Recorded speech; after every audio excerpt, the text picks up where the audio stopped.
It is Pro Bowl week here in Central Florida. Among the many festivities, an international football competition that features some of the world's top young players. Tonight, it's the U.S. national team hosting the best from Canada in the North American Championship. And it's coming up next from the ESPN Wide World of Sports.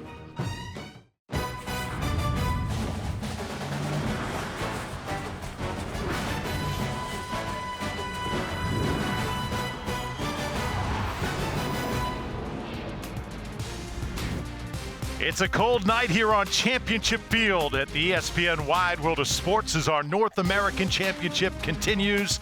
The best from Canada and the best from the United States Under-19s about to duel here on Championship Field. And we're thrilled to have you with us, everybody. Drew Felios alongside Rini and Golia. So Team USA in the Under-18s, they take care of business. Now the U19s, and in the last game, most of the players not committed to major universities. This game, different story. Yeah, I mean, looking down the USA roster, up and down, every player is committed to a Division I school. A lot of talent on that field for USA. And I mean the best of the best. Ohio State, Alabama, Florida State. You can have your pick of the litter. We're going to see some of the best in the country here tonight. And for Team Canada, what do these players have to prove here tonight? Well, again, they're playing for their country, and of course, they got that chip on their shoulder playing Team USA. But of course, last time they played in China, they won the U19 game. So a little payback tonight for USA. All right, we're going to be keeping an eye on the team captains here tonight on both sides. And tonight's team captains and flag bearers are brought to you by Riddell, the official helmet, shoulder pad, and impact monitoring partner of USA Football. Chase Young, probably the best of the bunch on the field. He'll wear number 91 for the USA. Yeah, and Ted Kabongo for Canada. He's a running back that can play DB as well. Great speed. Keep an eye on him tonight. Spencer Nichols, another player that we are going to be watching. We're going to see speed. We're going to see size. USA dominating defensively in our last game. Guarantee you they're going to a little bit more resistance in this one from the Canadians. So Canada will receive the USA, set to kick off here. And doing the honors, it's Christian Zendejas, who is committed to Arizona State. Back to receive, there's Aiden O'Neill for Canada. Yeah, and you know, Zendejas, with a name like that, he's a great kicker. Ball taken from the 13-yard line. We are underway. The Under-19 North American Championship as Dallas Blacklock makes the tackle. And when we come back, Canada will take over on offense, just underway here at the ESPN Wide World of Sports, USA and Canada.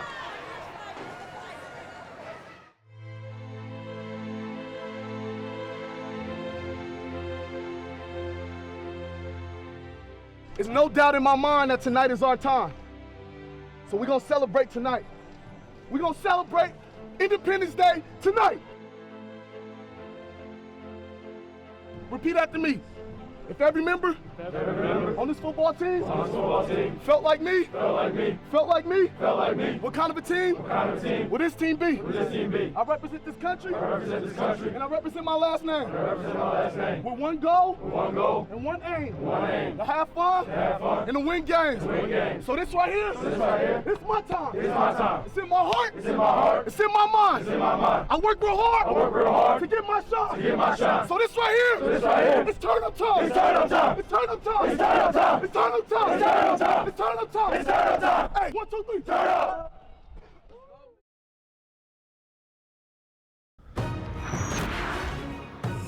The North American Championship is brought to you by Riddell, the official helmet and shoulder pad of USA Football. Gatorade, fueling the U.S. national team, fueling the future. Upper Deck, the official trading card of the U.S. national team. And USAFootball.com. Sign up today for our parent, player, or coach account on the all-new USAFootball.com.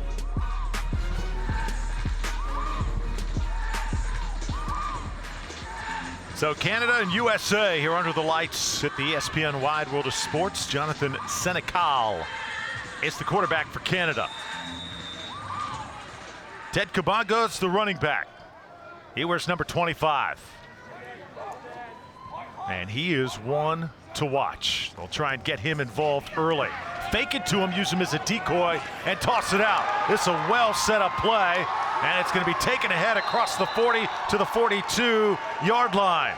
So Canada gets off to the fast start, and the starting lineup for the Canadians, brought to you by Shot Doctor, the official mouthguard provider of USA Football. That is a pretty steady lineup. They're explosive at running back and wide receiver as well. Hey, but the player I'm going to be watching is the quarterback, Jonathan Senecal. He's only 17 years old, and Coach Samara told us yesterday he is the best player on the team. He's one of those kids that skipped over U18. They put him right to the U19. That's how good they think he is.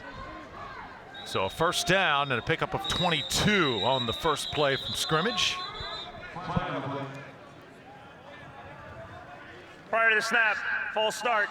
Offense, number 10. 5-yard penalty, first down.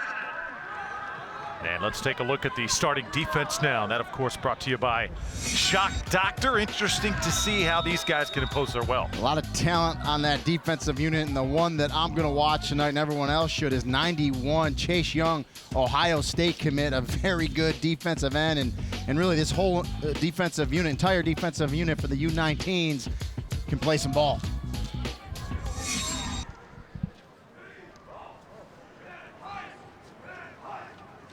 So push it back 5, 1st and 15. Here comes the rush, and a good pass gets away. At the 44-yard line is Carl Chabot, smallest wide receiver on the field, but he has got tremendous hands. Yeah, he gets open, and Senecal puts it right on him with a quick delivery, and right off the bat, the U19 Canadian team much more in sync, much more fluid than the U18s that we just saw previous. So Carl Chabot able to pick up 7 yards on first down, only 165 pounds. He's able to find the crease. Second down now. Senecal wants to toss it long, and looked like defender and receiver were locked up that time as Dimbangi was trying to separate. Number 13 there, Kerry Vincent Jr. is a good athlete. Yeah, and he's committed to LSU, and you know he's a good athlete if he's going to LSU, a lockdown corner with excellent coverage. Now looking down the line, this USA team, we got Miami, we got Oregon, we got Rutgers, LSU, Wisconsin, Florida State represented. How about Mac Jones, the USA quarterback, committed to Alabama? So, I mean, we got every major program covered by USA. 3rd down and 8. Senecal will take an early timeout here for Canada. And, you know, and the biggest issue for Canada, and both these teams really, they've only been together 5 days with practice. So they're learning each other, they're learning a new system, new teammates, and especially for the Canadian team, Drew, they're going by American rules. The majority of these kids have played Canadian rules football, so they're used to 12 players on the field, moving towards the line of scrimmage as the ball snapped, all those things, only 3 downs, and so they got to learn the American rules and learn a new system and team. Well, tonight's head coach spotlights are brought to you by Siege Sports, the official uniform partner of the U.S. national team. Kenny Sanchez is the head coach for the Americans, and Sanchez, a tremendous coach at the high school level out of Bishop Gorman High School, one of the most famous programs around. Yeah, and if the last name's familiar, his brother Tony Sanchez did run that program. He left to stay in Las Vegas and take over UNLV, and his brother Kenny just moved up and became the head coach. Yeah, and he's been 30-0 since taking over the program. This is going to be batted in the air and nearly intercepted. So USA able to apply the pressure that time to Senecal on its 4th down. And I think that's going to be the biggest issue for Canada up front. Can they slow down the speed of the defensive front of USA? And you can see right there, when they can get out and get in the way of Senecal, get those hands up and cause some problems, it can be an issue for Canada. Steve Sumera has 22 years of experience coaching. He's now the head coach at Carleton University in Ottawa. Ottawa, yeah. Great coach. We talked to him, had a great conversation yesterday with Coach Sumera. And again, they're worried about their own teams. Neither one of these teams have scouted the other team. They just want their players to go out and play the best they can. Zach Heine gets a Big time kick away, and it takes a Canada bounce, picked up dangerously by Vincent Jr. And he'll take it up to the 18-yard line. We get a flag right there.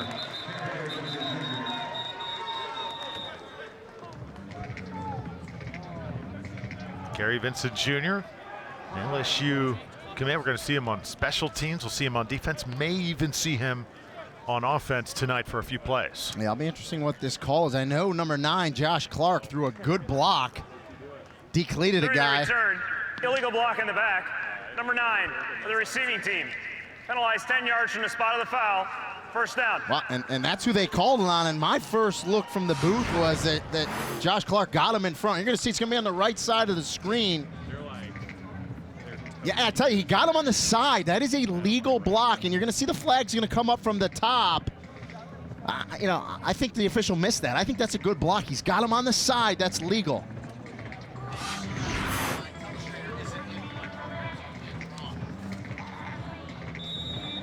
Starting offense for the United States, brought to you by Shot Doctor. Mac Jones, the quarterback, the Alabama commit. Nick Saban cannot wait to coach him. Yeah, they just keep reloading in Alabama. And again, all these guys are committed to major programs next year. So Jones hands this one off. The ball gets loose, and it's on the carpet right now. The USA able to recover it. Jones jumped on it. Dangerous way to start. Yeah, and that ball was on the ground. A huge opportunity for Canada to jump on this, and the handoff, it was kind of a zone read. And you didn't know if the quarterback, Mac Jones, wanted to keep the ball or kind of give it to his running back, Jonathan Taylor. I think Jones tried to pull it out, and Taylor wanted it. The ball goes to the ground, but lucky for USA, he's able to jump back on it, retain possession. Lost 5 on the play. And now Jones got to work out of his own end zone. Tosses it left, right on the money, and able to get K.D. Nixon as he is taken down by Danny McWhirter. Yeah, McWhirter coming up in space, and we know the speed of USA, and he comes up, sits down on it, and makes a good tackle. Shock Doctor defense for Canada. And interesting to see how these guys stand up to the task of slowing down this USA offensive machine. That's some big guys up front. Yeah, and I think the key to Canada is you got to fly around in the football, and you got to make sure tackles. You can't miss tackles and give guys opportunities for yards after. Throw this one over the middle. The speed of Chenault. Chenault takes it up to the 15-yard line, so he is going to be short of a first down. But you see the tenaciousness of that Canadian defense where they're just flying to the football. You love to see that, hat after hat, going to the football, and that's how you make gang tackles, and a good job by Canada. So if you watched our last game, the U18s, and were wondering where maybe some of that fight was for that Canada team and some of the more talented players, I think they're on the field right now. Yeah, the fight is definitely here with the U19s. And I think we're in store for a good game tonight. So 4th down, punting situation for the Americans. David Heaton III standing at the 1-yard line. Not a lot on this kick as it bounces at the 45, and it takes a Team Canada bounce at the 42-yard line. So a pretty good start for the Canadians. They'll have it first down with great field position.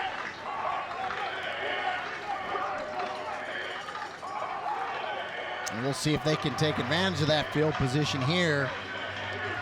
Get something going. Keep in mind, less than a week to prepare for this special night here at Walt Disney World, playing a game against another country. Lots of pressure on these players, but they have just had a great week of practice, had a great time getting to know each other as well, and now it's game time. Joshua Donnelly is the quarterback. So already a switch for Team Canada. Toss it right, it's batted, but complete as Dimbangi makes the catch. Yeah, quick wide receiver screen to Dimbangi. We saw that a few times yesterday watching their practice. Roughing the passer, defense, number 30. 15-yard penalty is added to the completion. Automatic, first down. And that's Ramey Johnson that's going to get called for the roughing. We'll get a good look at it right here. And yeah, definitely took a couple steps, gave a shot. You just can't do that. A good job by Donnelly to hang in there, complete the pass, and they're going to get 15 tacked on the end of that one. So Johnson was in there on the pressure. Also looked like Chris Allen got the hands up a little bit too close to Donnelly. Now they'll try and run this one right, and it's Donnelly getting to the 20-yard line, stepping out of bounds right there. That was a broken play. The running back went left expecting the handoff. Donnelly goes right, but wisely and smart just keeps it, turns the corner, is able to pick up some yardage. So he's looking to hand it off. The running back went left. He says, I'll just keep it, and it was Kabongo, the running back we talked about in the open. Little miscommunication. You'll see that again. These teams have only been together 4 and 5 days, practicing, putting in a new system. Donnelly now directing traffic. Canada spreads it out once again. And this time, it's the first time we're going to see 25 on the carry, Kabongo, but you can tell he has got a bullseye on his chest here tonight as the USA defensive line swarms him right there. But watching early on, this Canadian team, Rainey, spread things out. That is their game. Yeah. That is how they want to play football. If you ever watch Canadian football, it's very spread out. It's a lot of passing. And the one thing, again, adjusting to the American rules, the other thing they have to adjust to is the smaller field. One less player, smaller field. Now, the one advantage, they get 4 downs instead of 3, so that kind of is a good thing for them. But, you know, and the other thing is they got to deal with the defensive front here from USA, and so far they're doing a nice job. Kabongo now lines up in the slot. 5 wide receivers for Canada. Try and take it right up the gut. Gets past the first line of defense, but not much more to the 24-yard line for Donnelly.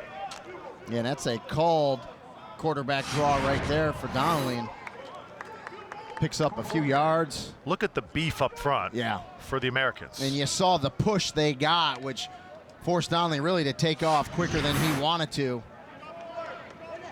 pick up a few yards and at least get it back to the line of scrimmage. So it's 4th down and 12. I would not want to block these guys. Wade Perry up front, number 71, is a monster. Also, Niyimbwe as well. This kick is up and good. And for the first time tonight, Team Canada has been able to score. And I think that was important for Canada. Get off to a good start. They get 3, get the early lead in this game. And, you know, they're trying to make a statement that, hey, we don't care what happened in that earlier game. We're here to play, and we're here to win tonight. Canada taking advantage of the good field position. And if you are the U.S. national team, you know, these guys have got bright futures, very bright futures, Rini. How do you stay focused on this great event tonight when you know National Signing Day just days away?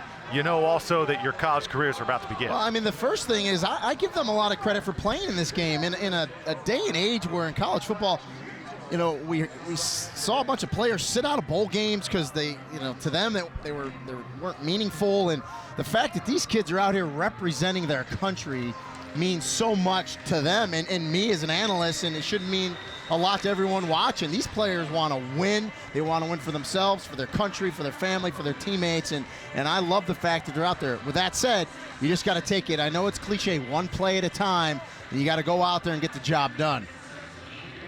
David Soley to kick it off for Canada. Katie Nixon back to receive for the U.S. national team.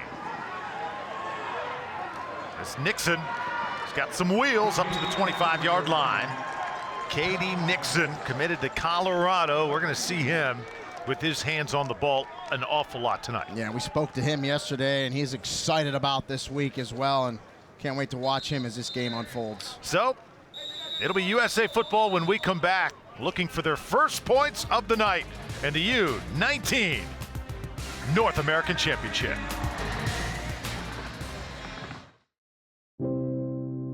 The coach that made the difference in my life was a 7th grade football coach named Buddy Copeland. He's taught me on the field just to keep working, keep grinding. He just helped me grow and inspire me to want to coach. You know, he taught me how to be a man of character.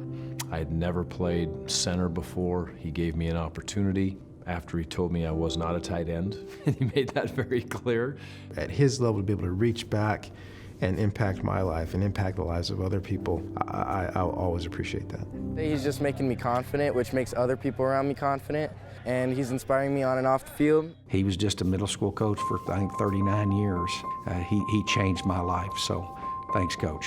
I say thank you. Thanks, Coach. Thanks, Coach. Thanks, Coach. Thanks, Coach. Thanks, Coach. Thanks, Coach. Thanks, Coach. Yeah, I would certainly like to say thanks to Coach Bruce Brown. Thanks, Coach.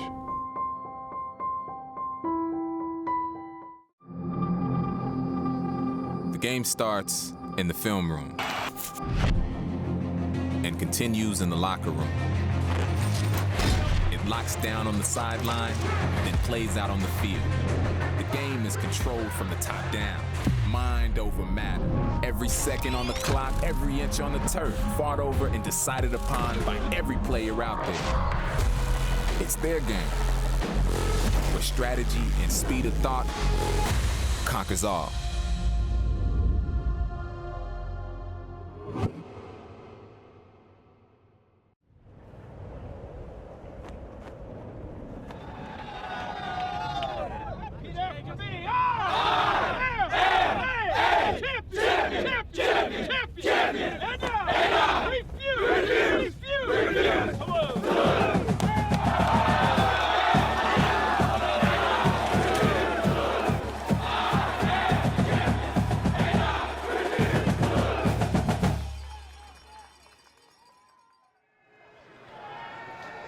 Back here at the North American Championship in the U19s, Canada has drawn first blood. The USA has got the football. First down, 25-yard line. To try and run it right is DeAndre Swift, running back committed to Georgia, and he's got it up for 9 yards to the 34-yard line.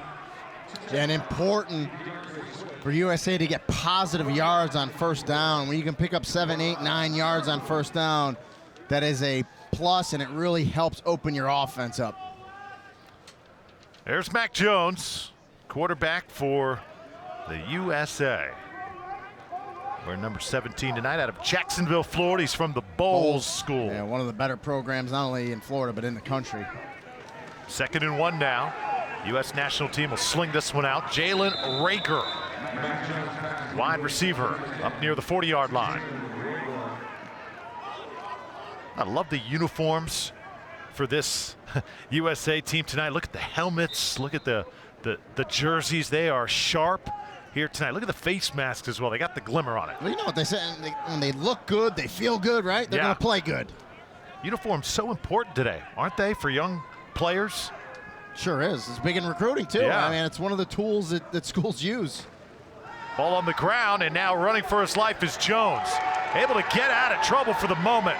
Asking his receiver to run downfield and somehow able to make a positive play out of it as he got it to Eddie Lewis. Boy, and you think Mac Jones, once he gets out of the pocket, is just going to throw that thing away, but directs his receiver, Eddie Lewis, to come back, and he completes the pass. Low snap, he's able to get it. You see the nimbleness there as he rolls out, and right here you think, well, he's going to throw this thing away, but he tells his receiver, come back, and that's a tough throw for a right-hander rolling to the left like that. Nice job by Eddie Lewis to come, sit back down, and make that catch. Picked up 9 yards, 2nd and 1 now. Run it right, DeAndre Swift. He is swift on his feet for sure. And he's got it to the 41-yard line, and it'll be another first down for the USA. Yeah, and the offense is starting to gel here on this possession, and Kenny Sanchez, the head coach, doing a nice job. And we should also say he's brought his whole staff along with him from Bishop Gorman, and I think that really will help in the continuity tonight for USA.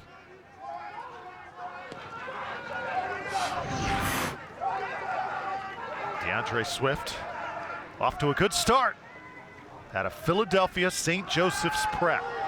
Toss it out one more time is Jalen Rager. And he gets it inside the 40. Short pickup, tackled by David Putt.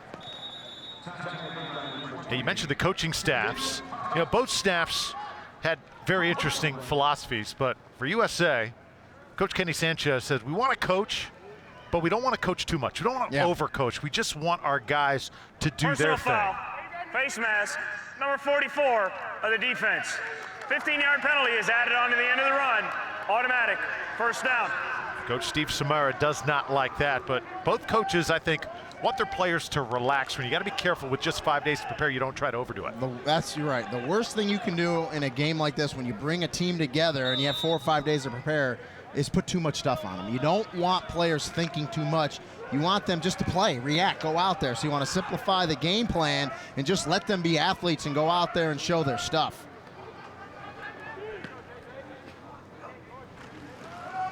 Fake it. Now Jones tosses it over the middle, inside the 5-yard line, and let's see. No signal just yet. They're going to call him down right at the 1. That was a tremendous play, though, as Matt Dotson made the catch and almost scored. Yeah, Dotson, the big tight end, committed to Michigan State. Little seam route across there, no safety in the middle. Nice job by the quarterback, Mac Jones, to see him, put it on him. Nice catch, takes the big hit. Call him down at the 1-yard line. Again, no replay in this game unless targeting is called, so that will not be reviewed because it's where the ball is when you hit the ground. They call him down. It'll be marked at the 1-yard line. DeAndre Swift has his number called. He's going to be stopped shy of the goal line. 91, Evan Chingara there to swallow him up. And those Canadian defensive linemen probably like the American rules a little better. In Canada, you have to be a yard off the ball. Obviously, in the U.S., you can be right up to the ball, just not in the neutral zone. So these D linemen from Canada get a little closer to the ball than they're accustomed to.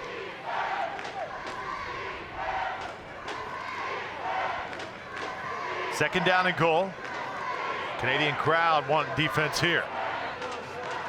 USA trying to take the lead. Here, under 30 seconds to play, first quarter.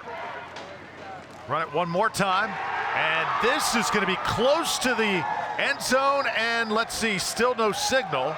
And there it is, touchdown, USA. Yeah, I mean, I was going to say he was in the end zone. I don't know what the hesitation was, but I think the call ultimately was right. And it's just a little zone read where the quarterback, Mac Jones, keeps it. Gets in behind his big offensive lineman, picks up that yard and a half to give USA the lead. You're gonna see the fake underneath there to Swift, and he just keeps it and he fights, and clearly as he falls across, that ball breaks the front plane of the goal line. That's a touchdown. Mac Jones with a very productive drive for the U.S. national team. The extra point by Christian Zendejas, who is the son of the NFL great kicker Luis Zendejas. So, I mean, that's just great kicking genes, right? I mean, he has to be a great kicker. Certainly. Nice answer by USA there. Canada takes the early lead, 3-0, and then USA comes back. Kenny Sanchez, head coach of the USA national team. We've seen him active on the sidelines, Randy. He was recruited by Aaron Ingram, USA football staffer, to come on and coach this team. Said it was just a simple phone call. Yeah. Coach Sanchez, we want you to lead this program, and it was a no-brainer for him. Well, no, he said, I said, how'd you come about getting the job? And he said he got the phone call, and like you said, no-brainer. You want me to coach USA? I'm coaching. And he came and brought his staff, and he's excited. You have to think, though, Rainey, coaching Bishop Gorman High School, one of the most decorated programs around, that has got to be a full-time thing for Coach Sanchez. He is also a member of the faculty at Bishop Gorman. That's like a collegiate program if you've never been out to Vegas. Yeah, unbelievable facilities at Gorman, and one of the top programs nationally year in, year out. Nice return by this Team Canada up to the 40-yard line. So that's Aiden O'Neill on the return. And a little bit slow to get up. Illegal block in the back. Number 48 of the receiving team. Penalized 10 yards from the spot of the foul. First down. Officials timeout for an injured player. Alex Baranega was busy in our last contest and a little slow to get up. That's Dawson Budalgis, who eventually is helped off the field. And we should say the officials there, it's kind of an all-star crew. Alex Baranega officiates in the SEC. We have Conference USA. We have MEAC, Gulf South, 3 officials from Canada and an official from the Big 12. So pretty much an all-star crew here officiating this game tonight, and this was the same crew that did the game earlier. And nice job, busy, but I think they were on the game, making the correct calls and doing a nice job. And again, in case you're wondering, NCAA rules are what we're going by tonight. No replays other than unless targeting is called on the field. Pump fake this time. Now throw it down the sidelines and incomplete. A flag does come down as time expires on the first quarter. And a second flag comes down as well. So a few flags on this call for Alex Barrenega to sort out. Had an emotional pregame with national anthems from both Canada and the United States. Players running out with the flags. Lots of pride here tonight on the field. There are 2 fouls on the play. Both are on the defense. Offside, number 16. That penalty is declined. Pass interference, number 6. 15-yard penalty from the previous spot. Automatic, first down. So an automatic first down for Team Canada. Number 6 is Nick Pickett for USA. Defensive back headed to Oregon to play for Willie Taggart, who was just named the head coach. They're leaving USF. Yeah, and going to bring a new style up to Oregon, and the Pac-12 up there did a great job at USF, did Taggart, and assuming he's going to do the same in Oregon.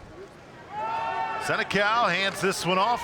Running game looking pretty good so far for the Canadians as Jacob Savoni takes it up, and that'll do it for the first quarter. So the USA puts a nice drive together. Mac Jones goes to his big tight end over the middle as Dotson reels it in. And then Jones finishes the drive. USA on top, 7-3.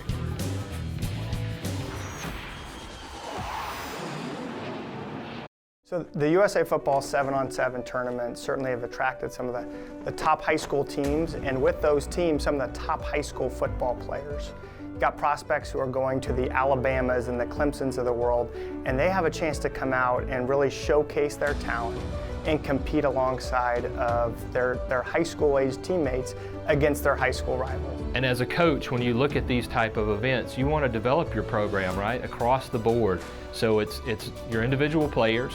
Are they developing as an individual and getting bigger, faster, and stronger? Are my assistant coaches increasing their knowledge and gaining more experience? So when we get out and see these competitions, what's important is, first and foremost, these are the high school programs, the high school players, the high school coaches.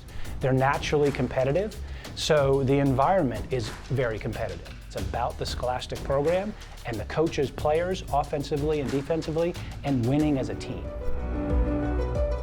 Meet Amy. She has kids in different sports and is always on the go. For Amy, raising money is a fact of life, but it takes a lot of time, and that's exactly what Amy doesn't have. Wouldn't it be great to find a totally new way to raise money? Introducing FlipGive, the fastest and easiest way to raise money for your team, league, or school. Simply create a free fundraising page and invite your team to join. Every time someone shops through FlipGive, up to 50% is given back to your fundraiser in cash. Create a free FlipGive fundraiser today and start raising money the easy way.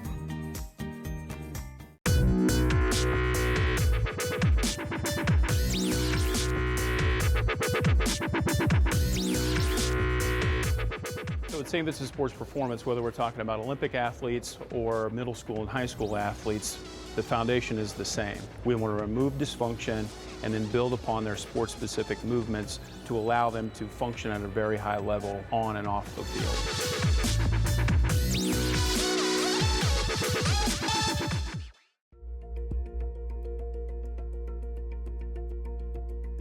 The greatest teacher I was ever around was Chuck Noll. He was a fabulous teacher within the structure of the game, but how it translated to life. He did a great job of correlating the two. He was a great challenger. He challenged you to get the most out of you. I didn't really understand that until I got to the NFL and I was playing for Chuck Noll, and he always talked in terms of your life's work. He said, guys, football's not gonna be your life's work. I don't care how long you play, it's still not going to be your life's work. You're going to do other things a lot longer than playing the game of football.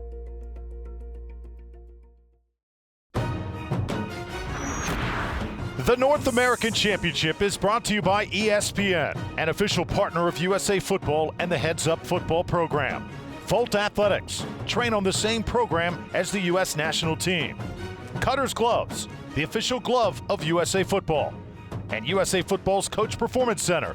Get access to thousands of online coaching education videos at usafootball.com.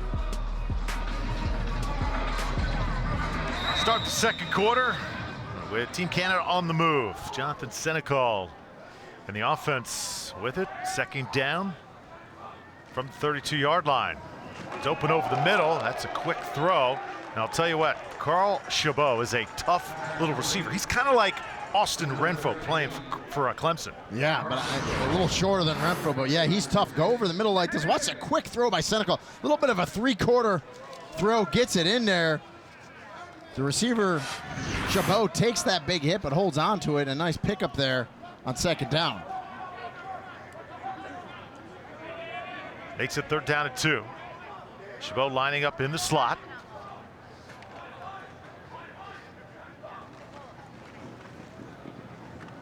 Quarterback keeps it this time. Senecal, I don't know if that was a good idea. He is going to be taken down, and that's Joshua Brown, the Arizona commit. Yeah, and that zone read, Senecal decides to keep in. That's the one thing, talking to head coach Steve Samara about Senecal. He said, listen, he's our best player, but he's really never faced anybody like he's going to face in this game with his USA defense. And right there, I think he learned a valuable lesson about the speed of the defense. When you choose to keep the ball on a zone read and pull it, how quick the defenders can get to you. And USA did a nice job there.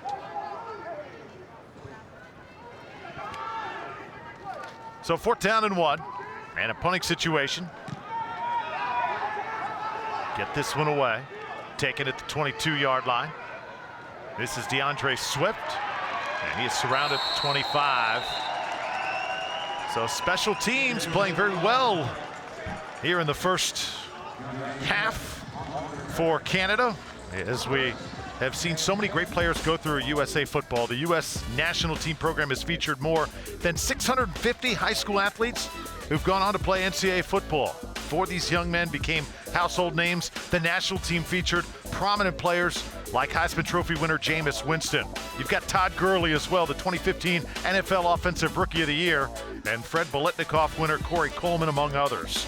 Ty Montgomery had a nice year for the Packers, and really it's a testament to how good of a job that USA Football has done and the U.S. national team, and really starting with the kids at a young age, bringing them through their system, their program, and you see how many have made it to the NFL, and that's the best of the best right there. USA offense back on the field. That's a quick throw down the sideline. Exploding. It's number 14, Laviska Shenault, and he is going to go the distance. Touchdown, USA.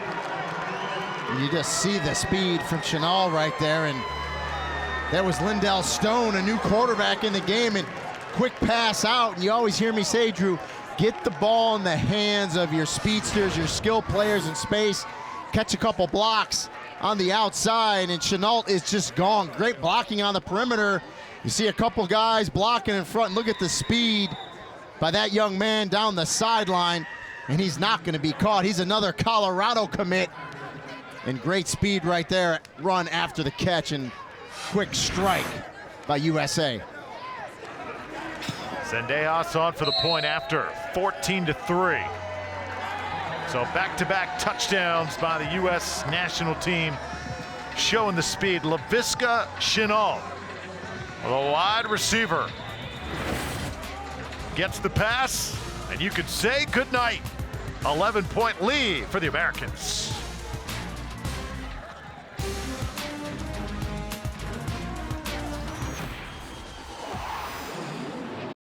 Honored to present the 22nd Annual Biletnikoff Award to Corey Coleman from Baylor.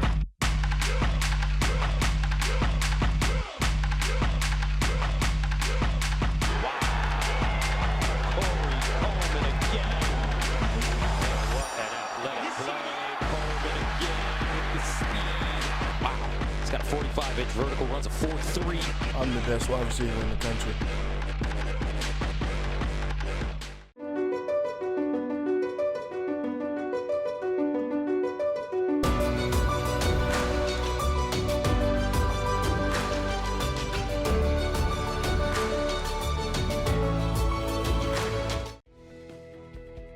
Thomas Davis of the Carolina Panthers, and I just want to thank my high school coach, Coach Jim McFarland, for all that you've done for me over the years. Thanks for help raising me into the man that I am today. Thank you, Coach.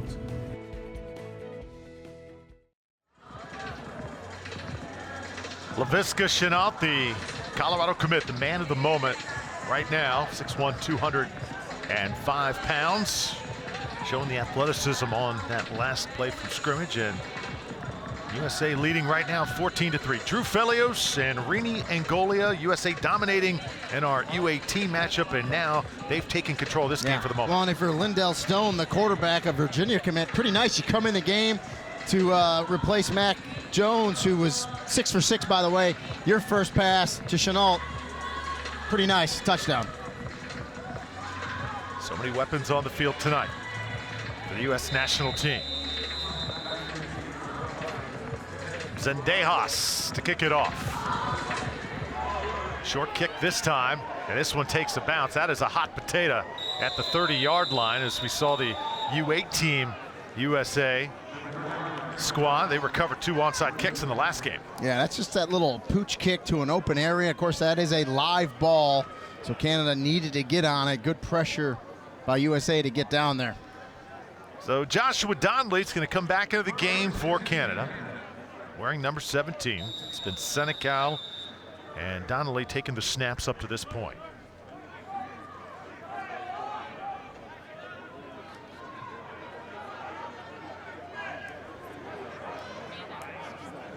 From the 30-yard line, fake it. Donnelly's got a man wide open. It's Miles Manalo.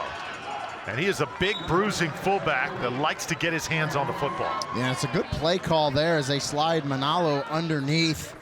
Saw the pressure come on Donnelly, dumps it off to the big fullback. And a nice play on first down to move the chains. It was interesting yesterday, Rini, when we asked the coaches from Canada, how big is football in your country? How big has it gotten? And I think that the answer was consensus. Right now, it's pretty big. It still has a lot of room to grow. And these players, I think, a big part of the growth of the sport in the state north of the border. Well, it was funny when you asked that question, because the first response was, well, it's not hockey, but we pretty much knew that because that's religion up there. But it, you know, it's got a great following and it's been around forever. The Personal CFL. Foul, illegal use of hands, hands to the face, number 48, defense. 15-yard penalty from the previous spot, automatic, first down. It's going to be on Malik Herring, the Georgia commit. We'll take one more look at it. And you'll see it here, left side of the screen. Clearly hands to the face to the left tackle, Andy McFalls, and it's a good call there. But, you know, getting back to football in Canada, a lot of people don't realize the CFL has actually been around longer than the NFL. Yep. So football's been in Canada a long time. It's played a little different, a little more wide open, but, you know, when it comes down to it, you're running the ball, passing the ball, and you're tackling. Here's Trottier, the ball carrier, and how about number 90, Axel Niyimbwe, defensive lineman who right now is feasting. And this big guy is headed to Duke. So he gets it done in the classroom, also on the field. And I know the defensive line coach at Duke, Ben Elbert, former teammate of mine at UMass, and so the big man there is going to play for a good coach. 2-yard loss. And they're going to try the home run. It is set up nicely. It is caught inside the 5-yard line. A perfect strike to Lucas Nurkowski, and it's first and goal. Yeah, Nurkowski just gets lost down the right side. I don't know, it looked like it might have been a mix-up in coverage by USA in the back end, but the receiver, Nurkowski, just goes right down. And you see, looked like a double team went to the middle of the field, let Nurkowski go. It was Elijah Blades, number 1. The safety kind of came off him, and you see 13, Kay Vincent Jr. let him go, thinking he's going to get safety help. Doesn't get it, and it's a huge play for Canada. Trottier now gets the football for Canada. He'll try and get the edge, and it's going to be cut off before he was able to make the cut inside. Elijah Blades was right there waiting for him. But a big play for Canada, something they needed in this ball game. We'll see if they can finish this drive off with a touchdown, or if this USA defense can hold them to a field goal attempt. I think Canada's got to stay close, Rini. They cannot continue to play from double digits down all night long. Yeah, and I agree. This is an important possession with under 8 minutes now to go until halftime. They need to get points here, preferably a touchdown. Try and hand it that same guy, and Trottier is going to be swallowed up again. Thrown for a loss one more time. Big number 35, Christopher Allen, the Alabama commit. I was going to say another Alabama commit, and you see the big guy, Christopher Allen, just come inside out. He reads it from that linebacker spot. You'll hear me say it a lot. Read it and react to it, and that's what he does right there.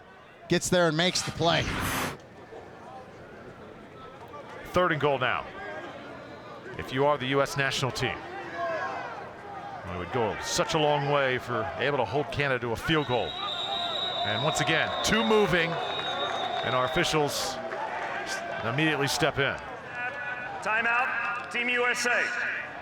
This will be a 30-second timeout. USA calls a timeout just before that. Yeah, and that's one of the biggest issues Canada had to deal with. Remember, their wide receivers are used to being able to move towards the line of scrimmage at the snap. They can't do that in this game. Well, the U.S. national team regional development camps are 2-day events featuring NCAA coaches as instructors, providing athletes nationwide with a chance to earn a spot on the U.S. national team. In 2017, USA Football will host 30 regional development camps nationwide. Earn your status at a regional development camp. Visit usafootball.com/regionals to learn more. And the thing I love about USA Football and U.S. national team is they don't only work with the players, they work with the coaches out there as well. We hear a lot about the heads-up program, the proper techniques in making tackles and coaching the game, and it's done wonders for the game of football. I'm biased. I love this game. I don't think there's a game even close to it in terms of not only teaching you about football, but it teaches you about life. I mean, you learn things in football that you use till the day you die. You really do. It's made me the person I am today, and I just love football, and I love what USA Football is doing for the game.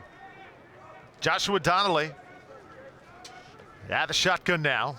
This team spreads it out from the 5-yard line. Donnelly's going to go with a quick throw, looking back of the end zone, and incomplete. So there was a small opening for Trottier along the back. He was able to make the catch, but a little bit too wide. Yeah, they did a little crossing route, and they got the matchup they wanted as the receiver, Trottier, ended up getting picked up by Josh Clark, the linebacker, but just couldn't thread that needle to get it in there as he makes the catch out of bounds. Now in Canada, you got that really long end zone, and so it's a little tighter here, and just couldn't get it in. Coach Samara's got to be impressed.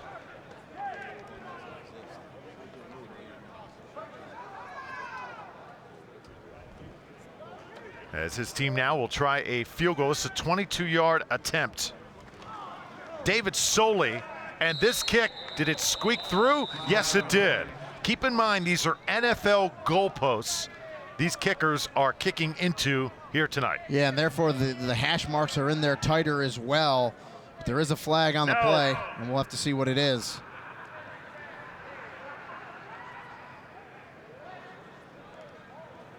Offside. On a defense, penalty is declined. Field goal is good. So Canada elects to keep the points. And I think that's wise. Don't take the points off the board. So if you're Canada, you're happy you got 3.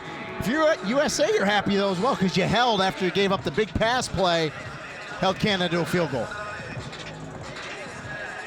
USA players having fun on the sideline. Same with this team, Canada. Thomas Trottier, a couple good plays on that last drive. Yeah, and one of the great things as well about this week is the Pro Bowls here. Yeah. So, I mean, these kids got to see some of the best players in the game. They had the skills challenge this week and just all kinds of festivities going on here at Wide World Sports, and just a great week. And to cap it off with the North American Championship is great. Yeah, the festivities here at the ESPN Wide World of Sports, the crowds have just been awesome. The game is sold out. You can watch it Sunday night on ESPN. The best of the best in the NFL going at it. And I think just great to have the Pro Bowl back on the mainland as this ball taken across the 30-yard line. Rini, it's been in Honolulu, Hawaii for years, and now it's in Orlando, and I hope it stays. The other big thing is it's back to the traditional way of AFC versus NFC. I like that better, and I think this week's been great, and it's fitting that there's only one game left after this one, and it's the Pro Bowl, and so we get to enjoy this U19 North American Championship and then sit back and watch the Pro Bowl from Camping World Stadium here in Orlando. Yeah, this is just a fabulous sight for it. Fans have had a great time. You got the tents set up around the complex here, and these players have just soaked it all in, just being a part of this week. You know, and the game's sold out. Camping World Stadium is sold out, so I'd like to know when's the last time the Pro Bowl sold out. It's probably been a while. Oh, yeah. If ever. 1st and 10 now. Ball from the 30. The USA trying to run it against that stout defensive line for Canada. And that's going to be a pickup of 1. There's some beef along that front. See big number 90, Jamin Pelly. Yeah, and he gets off the ball as well, and that's what you need to do. You need to get that push up front, and you know, Pelly 6'5", 320 is every bit of it from Calgary, Alberta, and you need to do that against this USA offensive line. You got to get off the ball, and Pelly right in the middle playing that nose guard position, doing a nice job thus far. 2nd down and 9. Lindell Stone is the quarterback for the U.S. national team. He'll throw it near sideline. It's caught. Eddie Lewis able to make the grab. So Lindell Stone, new quarterback for this U.S. national team. Lindell is out of Woodbury Forest, Virginia, Woodbury Forest High School, and he is headed to the University of Virginia. And it's important for the Virginia program and the ACC to be able to put a fence around their state. And those good players like Lindell Stone, you need to keep them home, and they did a nice job recruiting him. And, of course, it's just a commit until it's signing day, but so far these players have said these are their commits, this is where they're going. 3rd down, 7. Oh, great throw. And that's caught at the 40-yard line, pushed out at the 45. Good hands by Alexander Marshall. And for Florida fans, going to be excited. He is headed to Florida State. He's going to be a Seminole. I know a couple people that graduated from there. Good school. 27, offense, 15-yard penalty, 3rd down. That's the 2nd illegal hands to the face the U.S. national team has had in this first half. You know, and that's one of those points of emphasis that the officials in the NCAA this year really made. They watch guys' hands. They want to get their hands down away. You can't get those hands up in the face. Now, if you get it up there originally and it slides up first, they'll let you get it down, okay, and not call the flag. But when you get it there and you keep it there with a push, they're going to call that penalty. It's something they watch, and we've seen a few of those tonight now in this game and the game previous. Makes it a 3rd down and 23. Tough down for the Americans. Lindell Stone with 4 wide receivers. Stone's got some time. He can rifle it downfield. And the receiver's out there. He overshoots everybody, though. And it'll be 4th down. So the Canadian defense able to hold. And doing a nice job up front. And they're sending a lot of stunts and twists at that offensive line for USA, trying to get pressure on the quarterback, and they're holding their own up front, playing really well as Canada. So Canada with some momentum right now, getting a score, then a stop. David Heaton, punter, is on the field for the U.S. national team. Aiden O'Neill is back to receive for Canada. O'Neill is standing just beyond the 40-yard line on the other side. He's going to have to come up to make this catch. It takes a bounce and a Canada bounce. Oh, that ends up being a great play for Canada. And they have got field position, Rainey, at the 36-yard line. Yeah, not a good punt at all, and it hits and bounces backwards. No one's there to down it. And as you said, great field position for Canada. See if they can take advantage of it here. A little bit of concern on the face of Kenny Sanchez. He's won 8 straight state titles As a member of the Bishop Gorman coaching staff, the last 2, he's been the head coach. And much like Matt Hennessy in the U18 game, Kenny Sanchez is a defensive-oriented coach, was a defensive coordinator before head coach, and that's really his passion, where he loves to coach that defensive side of the ball. So Canada going for back-to-back scores here. Jonathan Senecal back in at quarterback. He's going to wind up, toss it sideline. Oh, looked like contact there. Catch nearly made by Keenan Dix.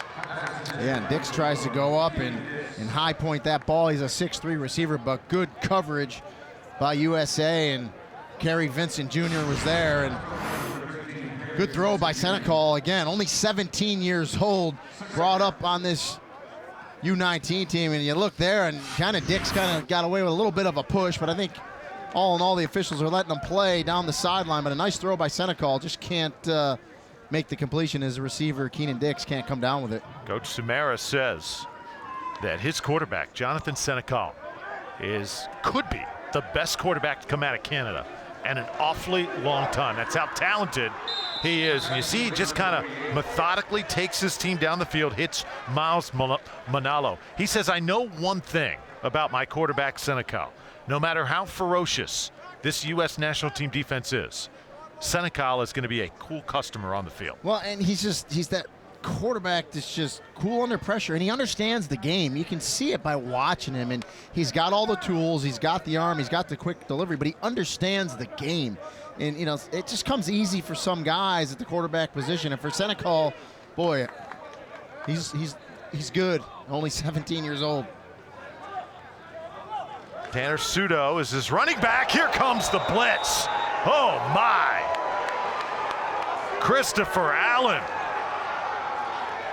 Now, I don't care how good you are at quarterback, if you don't block a blitzing outside linebacker by the name of Christopher Allen, who, oh, by the way, is headed to Alabama, one of the best defensive programs ever in college football, that'll make your night really short. Are we sure that that's not a Pro Bowler in disguise? Yes, right? Man, he came off that end very quick.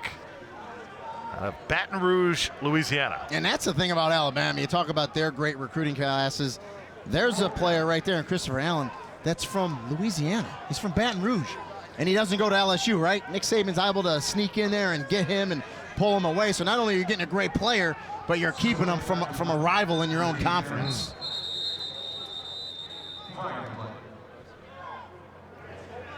Illegal substitution, offense, 12 players in formation, 5-yard penalty, 4th down. You know, there are times, Marini, in football when you have a play like that hits you in the mouth like that, it just kind of throws everything off, doesn't it? Well, it does one of two things. It either wakes you up or it throws everything off like, oh boy, that hurt. I'm not used to getting hit like that from the blind side. About 4th and 12. And Canada will punt it away here. Just under 3 minutes to play in the first half. Let this ball go. It's right near the goal line. It goes out of bounds. What a great punt. At the 2-yard line. That is a dandy. The old coffin corner. You just don't see that a lot out of punters anymore. Really directional punting, trying to pin it inside the 5-yard line. And boy, what a great job. And look at the covering team for Canada. They don't even know where the ball is. And now he realizes, let me go. But the ball says, I'll take a right turn. I'll put the blinker on and go out on my own.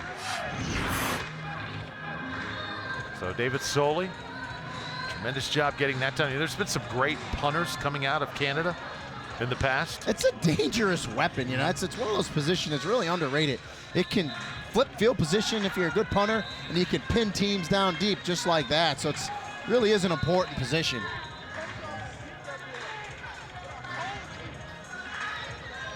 So 14-6 game. And now interesting to see, you've got plenty of time to work with if you're the U.S. national team, but you obviously have to be careful here. You don't have a negative play, because if you do, you're going to give up 2. Well, and you're going to get a delay of the game, and you could tell they were just slow coming off the sideline. Offense, penalize half the distance to the goal line, First down. So now you're at the 1, and so the old rule of thumb, Drew, when you're backed up like this, you power the ball out, and you just try to get out to the 4 or 5 yard line, give yourself a little breathing room. That's what we used to do back in the day. Now you see coaches, though, taking more chances. You got to be careful, though, because remember, a penalty in the end zone is a safety. Lindell Stone is the quarterback. He'll work out the shotgun. Extra protection, you see. Now he'll just try and heave it downfield. Off the helmet of number 27 that time for the Canadians. Yeah, Mick Werder just ran in coverage and kept running, and you called it. The ball hit him right in the head, falls incomplete. You know, we talked about running it out, getting some breathing room. Again, coaches are just a little different now as they pass from the end zone, and little hand jockeying, nothing wrong with it. Again, you do not have to turn around. There's no such thing as face guarding in college football as long as you're not contacting the receiver, and McWhorter's just running with him. Little hand jockeying from both of them. The ball hits him in the head. It's an incomplete pass. The officials are kind of talking about something here, and they're ready to go. 2nd and 11 now. Clock stop, 2.5 minutes to play in the first half. There's a nice run, and running over a tackler is DeAndre Swift. He looks like a Georgia running back, doesn't he? I was going to say, I mean, the long lineage of great backs at Georgia. And Swift's got that good running back build, 6 foot, 210 pounds. You said it, out of Philadelphia, Pennsylvania, St. Joseph Prep. And yeah, he looks like he's going to fit in really well in Georgia. Got Nick Chubb in the past. Todd Gurley has done great things. And we talked about Gurley coming through the U.S. national team as well. So, got Noshawn Moreno. The list goes on and on. A little bit too much juking that time. It allows the Canadian defense to catch up. That's exactly what I would tell Swift right there. Listen, when you turn the corner, square the shoulders and go. You're 6 foot, 210 pounds. If you only get 1 or 2 yards, so be it. But when you start dancing and you go back into the middle, that's where the traffic's coming. More bad things happen than good when you do that. There's only been one player in the history, and I'm a former running back, that ever did that and good stuff happened, and his name was Barry Sanders. And I haven't seen anyone else do the things he's done on the football field since. So I would tell running backs, square those shoulders and go and get what you can get. 2nd down now. Stone wants to throw again. 3-man rush for Canada. And he'll rifle it downfield. Intercepted, no dropped. It looked like he was into the hands of Daniel Valente, but he couldn't squeeze it. Yeah, great protection. You said it, only a 3-man rush. Had all day back there to throw. He lets it go, and I think his receiver, K.D. Nixon, actually fell down. As you see Stone deliver this ball, you're going to see the receiver for USA kind of come back and go down, and he's just trying to make the catch.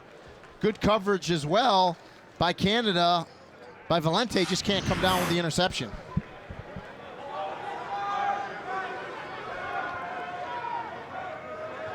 Valente out of London, Ontario. And now it's 3rd down. Just over a minute to work with for the U.S. national team. Trying to set up the screen again. Able to get it to Swift. He's got some real estate, and he's got some blocks. Across midfield. Now to the 40, and out of bounds near the 35-yard line. Team USA in business. I mean, it's a great call, the screen play to Swift. And I tell you what, Canada almost breaks the play up early on. But give credit to Lindell Stone to slide out of there, make sure he got the ball to his running back. Good catch. You see the linebacker right there, just cannot make the play. That's Jacob Mazil. And then Swift's going to pick up some blocks, gets that ball in the left hand, little stutter step there, trying to get the defender off base, a little bit of a stiff arm. Finally run out of bounds by Valente, but a huge play for USA. Now they're in position to get some points here before half. There were some crushing blocks that we saw on that play. And now a timeout on the field. It's some tired bodies after that long play. So a 30-second timeout with 46 ticks on the clock. And that's a backbreaker for Canada. You got USA 3rd and long. You think you're going to get the ball back, right? In good position to try to get some points to either tie the game up or get it closer. Instead, They get the screen pass on you, which is a typical play on 3rd and long, and the linebacker just can't make the play, and then Swift cuts it back inside, picks up some blocks, gets to the outside, switches the ball. I don't have a problem with that because he gets it in that left hand, that proper hand towards the sideline, stiff arming, and he was running out of some steam as well as he gets run out of bounds, but a huge play for USA. So much pride on the line tonight. And we've seen this USA attack very simple, kind of in the mold of what Bishop Gorman likes to do. And we see a little rain coming down now. We get a little football weather, a little chilly out there for Florida anyway. Lindell Stone under center. Backwards pass, and they'll set up the long one downfield. All alone and caught for the touchdown. It's Matt Dodson. Boy, and I saw that one coming. You saw the lateral pass.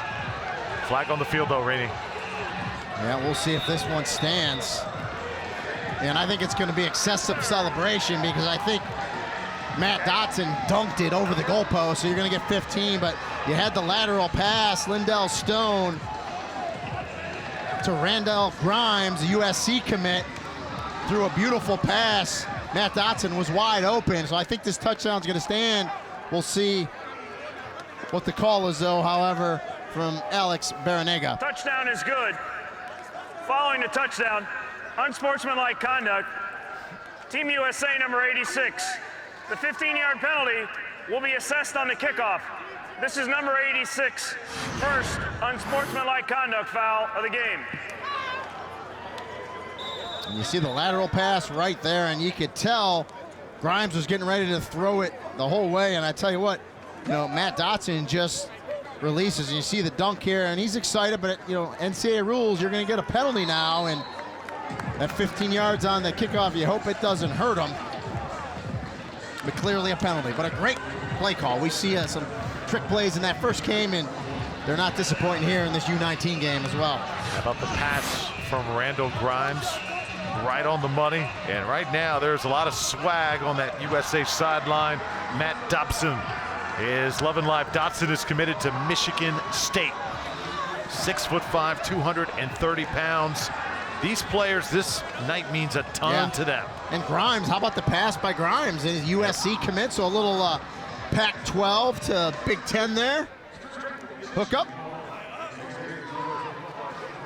And you know, he's probably been planning it for weeks. Hey, if I score, I'm dunking it over the goalpost. It's probably something he's been dreaming about, and usually coaches would get ultra upset over that, but in a game like this, I think they're going to probably let it slide a little bit. Yeah, remember the dunk over the goalpost? That used to be a popular move, like back in the 80s, and then it just kind of went away. You got so many other more creative things now that the players do. And I don't even think you can do it in the NFL anymore, because anything pre-planned, they're going to flag you for it. It's got to be just spontaneous celebration. You see, Kenny Sanchez looks pretty relaxed. He's not going to get on him. I tell you what, now they got 15 yards on his kickoff. If it hurts him and Canada gets some points, he might get a little ear chewing in the locker room. Ball falls flat at the 45-yard line.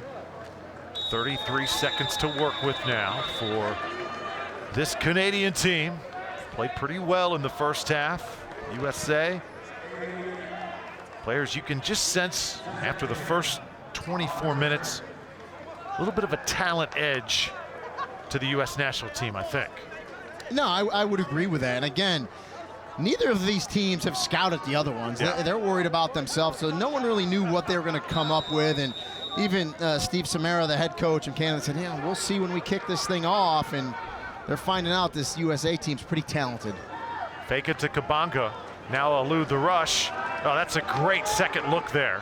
Tommy Neild with it for Canada down to the 42-yard line. And USA did a nice job. They'll give them the underneath pass, come up, make the tackle, keep them in bounds so the clock's running. They don't get the first down to stop the clock. And I was going to say, Canada with one timeout left really needs to burn it. Team Canada, 30-second timeout. So a chance for Coach Samara to get together with his team and possibly draw something up with 11 seconds to play. Yeah, I mean, you roughly got 2 plays in 11 seconds, so you can choose to really run maybe an out pattern and try to maybe get 3 out of it, or take a couple shots down the field, maybe get a pass interference or maybe get a Hail Mary. You know, Coach Sumera was funny yesterday. He said, this complex, ESPN Wide World of Sports, is so awesome. When I got here, I asked the organizers, where does my team go? And they said, field 30. He's like, field 30? We don't have 30 fields in Ottawa. Yeah, it was funny. And this is a massive complex. And I shall tell you, every field is as nice as the next. So this is field 17 is the main field. But let me tell you, field 30, manicured just as nice. I mean, it's a great, great facility here at Wide World Sports. And every football team or sports team for that matter, because they do so much stuff out here that comes here, they all love it. This is championship field here at the ESPN Wide World of Sports. The grandstand, the lights, and the best action around right now. The U.S. national team stealing the show. Deontay Johnson credited with the sack. And that should do it for the first half of play. So Canada just able to hold their ground for the moment, but USA with tons of momentum heading into intermission, a 21-6 lead. I mean, I just think the speed and athleticism for USA on both sides of the ball really has been the difference. And again, the defense stepping up, making some big plays when they had to.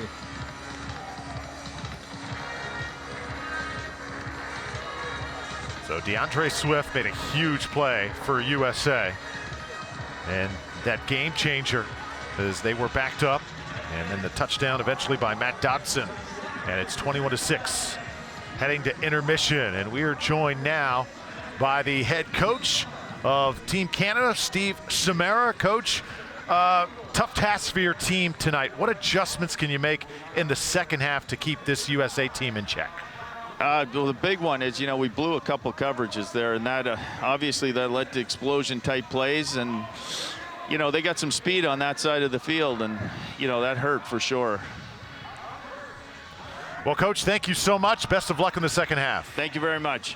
Okay, Steve Sumera, the head coach of Team Canada, will get with his team. USA playing well, 21-6 as we head to intermission. From the ESPN Wide World of Sports, this is the North American Championship on ESPNU.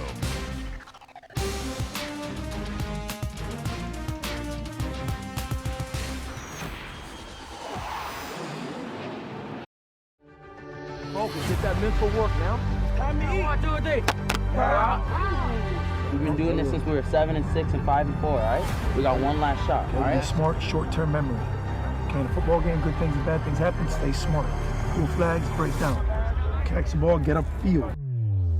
Shot to the corner of the end zone and finds his man, and you just call touchdown, Panthers. What USA football is reinforcing is the things we already do, which is positive. But we've also had a number of coaches saying, hey, this is great that we're emphasizing this part of the game. You're not telling me how to do X's and O's, what type of defense to run, what type of offense to run. That's not the role of heads-up football. The role of heads-up football is teach those all-player basic fundamentals of blocking and tackling and understanding this development of a continuum. And I think coaches, they buy into that.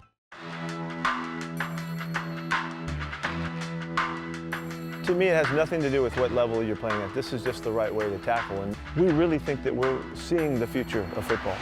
Right foot, and boom! We have our hands ready, eyes to the thighs, so make sure our eyes are looking up. What we've achieved here really is a landmark moment. The idea that the NFL, Pete Carroll and Rocky Sett and the Seahawks, the American Football Coaches Association, USA Football, we've all come together to ensure that there's going to be consistent technique and consistent terminology taught through the shoulder tackling system. We believe in shoulder contact here, and we think that we have ways that we would like to share with you that might help your game. I think because of maybe some of the naming, heads up and hawk, people failed to realize that the actual fundamental principle was we wanted to tackle with our shoulders. The tackling discussion has just evolved. Just over the last 5 years with USA Football, we're finally able to now unify the language of how we teach safer tackling. If this system didn't work on the field, we wouldn't be having this conversation. This is where the game is going, and we want to make sure that we're working as best we can to solidify this game for the future.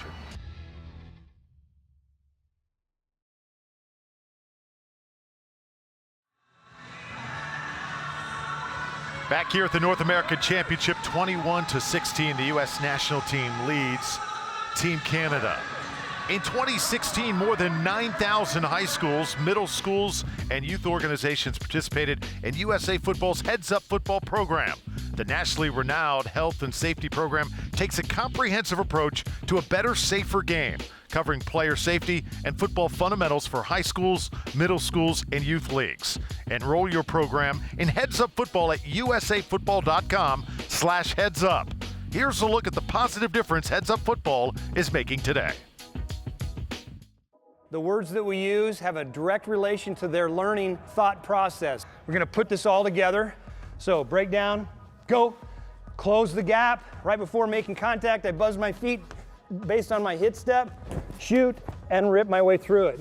I was really concerned about the game and the way the game was perceived, and me as a head football coach seeing a decline in the numbers of my youth program and the exposure of concussions and the way it was looked at in relation to high school football, and that concerned me. It first really kind of came across my desk when I started to receive phone calls from parents of youth players, middle school players, essentially going into high school, when mom would call me and say, hey, who's the player safety coach at this high school?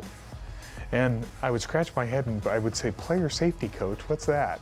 It sparked my interest. I think it's important for us to be out in front of some of these things and making sure that we're doing absolutely everything we can to make the game as safe as possible. I asked Terry Summerfield, who is a coach at one of our local high schools and a master trainer in USA Football, to come in and do a presentation for our executive board on Heads Up Football. Our executive board thought the program was excellent. Heads Up Football is promoting the game of football in every aspect. So the board said, hey, let's take it to the voting body of the OSAA, the Delegate Assembly. And in spring of 2015, our Delegate Assembly voted to adopt Heads Up Football as a requirement at all our member schools.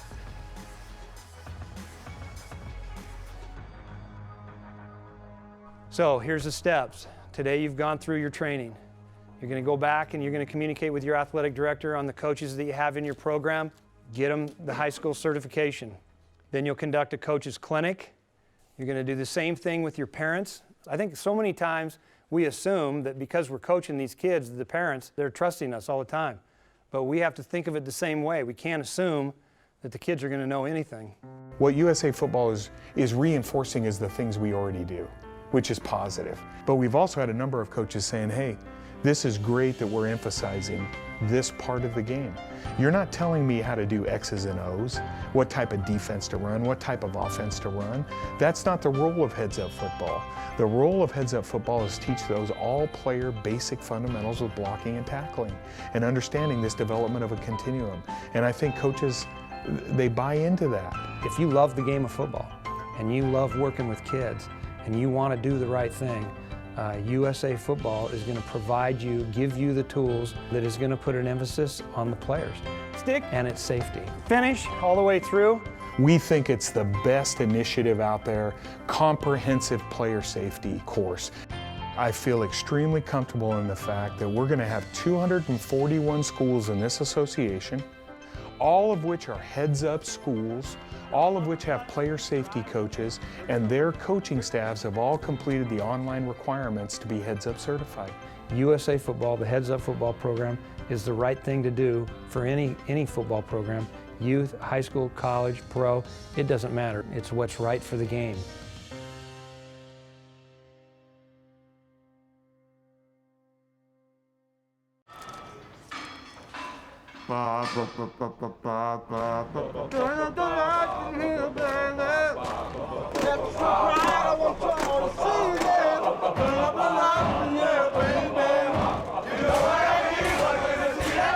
Want you to see all of the lights.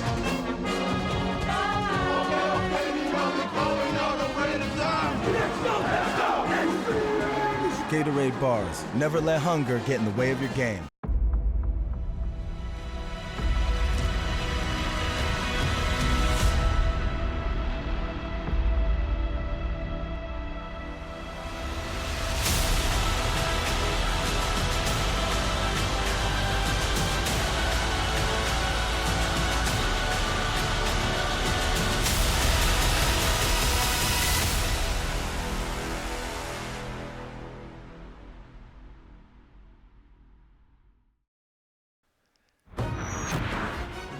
The North American Championship is brought to you by McDavid, a proud partner of USA Football. First Down Playbook, a supporting sponsor of the U.S. national team. Shock Doctor, the official mouthguard of USA Football. And USA Football 7-on-7, built by high school coaches for high school teams. Register today for a USA Football 7-on-7 tournament. Halftime here on Championship Field at the ESPN Wide World of Sports. 21-6, United States leading Canada at the North American Championship. Drew Felios, Sereni and Golia. We've had a great time tonight. Let's size up both teams here at halftime and take a look at the plays. Similar, so Canada has been able to get a lot more done offensively than the under-18s were able to do, but still, Rini, they trail. Why? Yeah, I mean, total yards, USA really dominate there, and the big one on these stats here is third down conversions, 0 for 5, and that's just it's a good job by USA defense getting off the field, getting their offense the ball back. But if you're Canada, you have to convert some of those and keep drives going. Big plays by both teams in the first half. Canada and the United States both had their moments. Mac Jones over the middle this time. It's a big play as Matt Dotson, the big tight end, has been very involved from the start. He has. Dotson, the Michigan State commit, very involved today. And there you go, Mac Jones keeps it on his own. Is able to get in there. And Canada, came back. Big play here.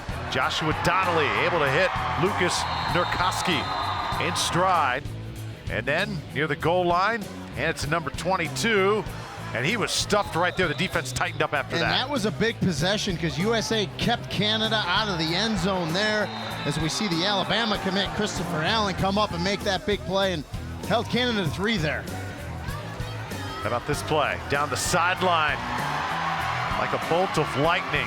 Chenault, the wide receiver, headed to Colorado. LaVisca, Chenault, touchdown. And that was when Lindell Stone came in. One pass to Chenault for the touch. And then a little trickeration here is Randall Grimes, wide receiver pass to Matt Dotson, a little dunk to finish it off, and he'll take the 15-yarder as well. 21-6 is your score as we head to the third quarter. Canada and the United States at the North American Championship.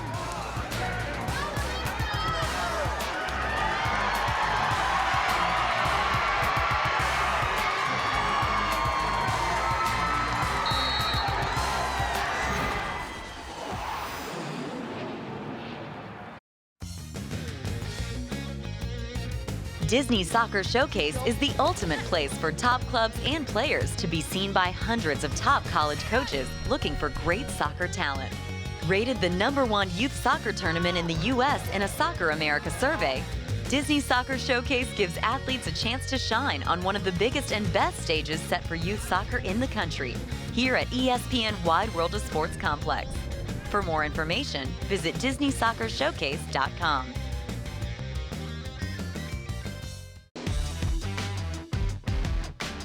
The ESPN Wide World of Sports Complex is one of the most exciting youth baseball complexes in America, where players of all ages compete against both national and international rivals.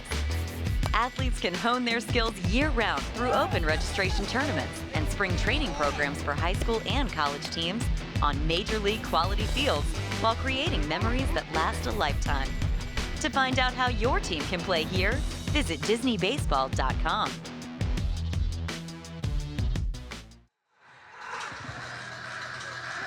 Both teams back on the field here at the North American Championship, 21-6. U.S. national team and Team Canada.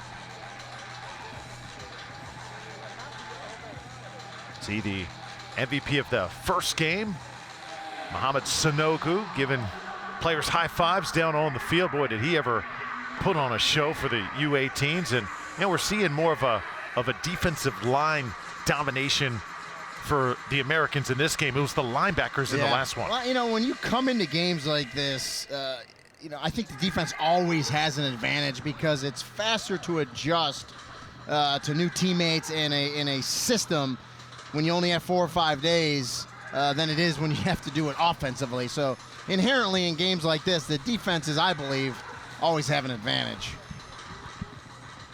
Yeah, USA much bigger, a little more physical than Canada. After one half of play, let's See if the Canadians have an answer. As keep in mind, a lot of players on this Canadian team moved up this year, so they've got younger guys trying to play at this elite level and feeling it right now. Yeah, and I think that'll pay dividends. That'll be a benefit to this as the years go on for Canada. Joined now by Kenny Sanchez. He is the head coach of this USA national team. And coach, your team started a little bit slow, but able to really pick things up. Does anything have to be adjusted here as we get ready for the second half? Yeah, I thought we did start off a little slow, a little sluggish, but that's not uncommon when you're got a week of practice and you're bringing a bunch of guys in from different teams and different offenses and different defenses. But I thought they settled in the pocket pretty well and finished off the half really, really good. Yeah, we made adjustments right here in the second half as well. There's always adjustments to be made no matter what the score is. There's like I tell my kids back home, and I told these guys here that you don't look at the scoreboard till the game's over. So we made some adjustments, and we got to go out here and we got to execute in the second half. Coach, I know defense is your forte, and really other than it looked like maybe one blown coverage where Canada had that long pass play, but the defense was able to step up and hold them to 3. Got to be really happy with your defensive play. Yeah, you know what I am? I'm really happy to have guys that are big-time Division I football players. They make me look like I know what I'm doing, right? Coach, I know it means a lot for you to be the head coach of this team. Your brother Joseph, a U.S. Army Staff Sergeant, that also just the honor that comes with being the head coach. What does it mean to you to be out there tonight?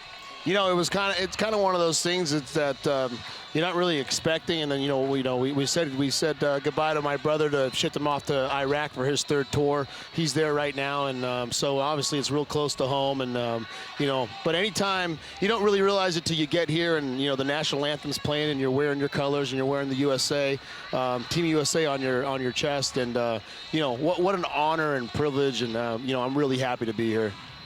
Thank you so much, Coach. Kenny Sanchez, head coach of the U.S. national team. Coach, go get him. Thanks, guys. All right. Also want to let everybody know that ESPN3 is available at military bases around the world. This truly can be seen anywhere across the globe here tonight. Yeah, and I like what Coach Sanchez said there. I mean, you don't realize the magnitude of playing for your country until, boy, you're there, you're listening to the anthem, and then it hits you. I'm the head coach for the U.S. national team. Pretty good stuff. Yeah, certainly is. The best of the best. And I also love his answer that, hey, it's pretty fun coaching defense when every player out there is a Division I big-time recruit. So let him go play. That certainly makes your job a lot easier. As Jalen Rager back to receive for the U.S. national team. He'll take it from the 11-yard line. This is Katie Nixon on the return. Nixon makes a move. He is a tough guy to bring down. He's got it to the 32. Yeah, and he's got quick feet, does Katie Nixon. He's going to do some great things at Colorado in the Pac-12 next year. See Nixon a lot on special teams tonight. I've not seen them try and get him the ball from the quarterback. Let's see if that changes here. And now this is an important series here to start this second half for Canada on defense. I think they need to stop USA. They need to get the ball back. If they let USA go down here and put any points on the board, especially a touchdown, I think it might be a hole that's dug too deep for them. So let's see how they come out here in the second half defensively. Big number 91, Evan Gingara, digging in for Canada. First down and 10. The shotgun stepping up and going down right near the line of scrimmage. Mac Jones didn't have anywhere to go.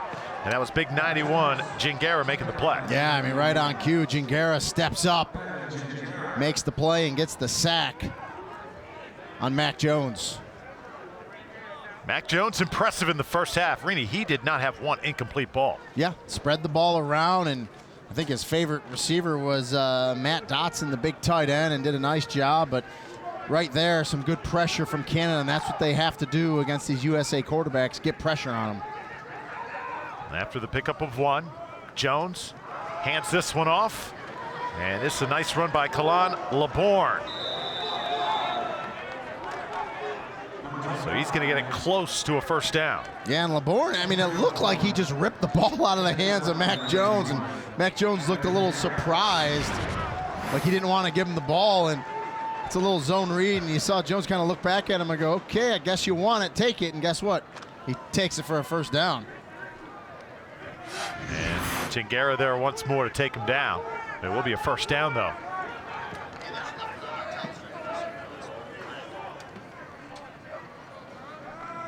back to throw. Jones winds it up again. He is just on target tonight. As Johnny Johnson able to get his hands on it. Yeah, just an outcut there from Johnny Johnson, and you said it. Mac Jones puts it right on him on that outcut, able to make the catch, turn it up for the gain.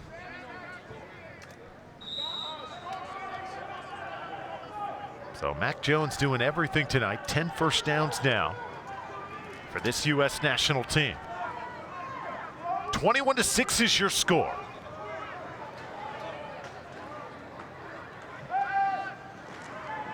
Jones takes it himself. Boy, he disguised that perfectly. And look at the speed. To the 10, 5. Get in there, touchdown.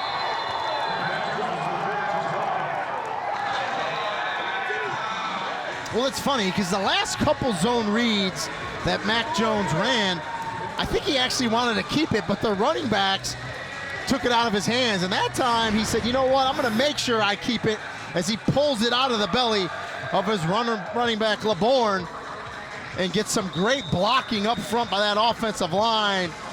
And he hits the hole hard. And see you later. Touchdown USA. How often do you see a quarterback outrun a secondary like Mac Jones just did? Zendejas. This is the first extra point he has missed tonight. So it'll stay a 27-6 game. But USA led by Mac Jones. He has played a near perfect ball game before heading to Tuscaloosa to suit up for Nick Saban in Alabama. He rips this one right up the gut. A gasher to make it 27-6.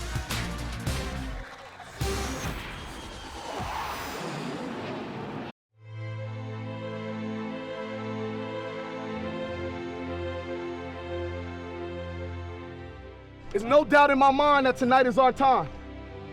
So we're gonna celebrate tonight. We're gonna celebrate Independence Day tonight. Repeat after me. If every member on this football team felt like me,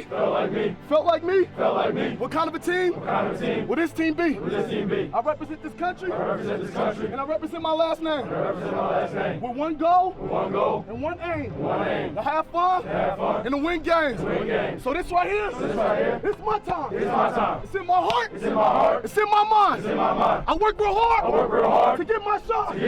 So this right here, it's turn up time. It's turn up time. It's turn up time. It's turn up time. It's turn up time. It's turn up time. It's turn up time. Hey, 1, 2, 3. Turn up.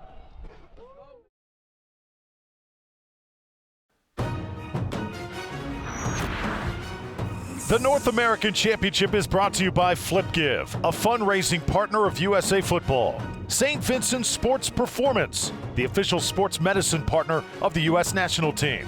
Registration Saver, USA Football's exclusive youth league and camp registration insurance partner. And USA Football Shop. Get your U.S. national team and USA Football apparel and gear today at usafootball.com. And right now, the U.S. national team looking very comfortable, 27-6 over Canada here in the U19 championship.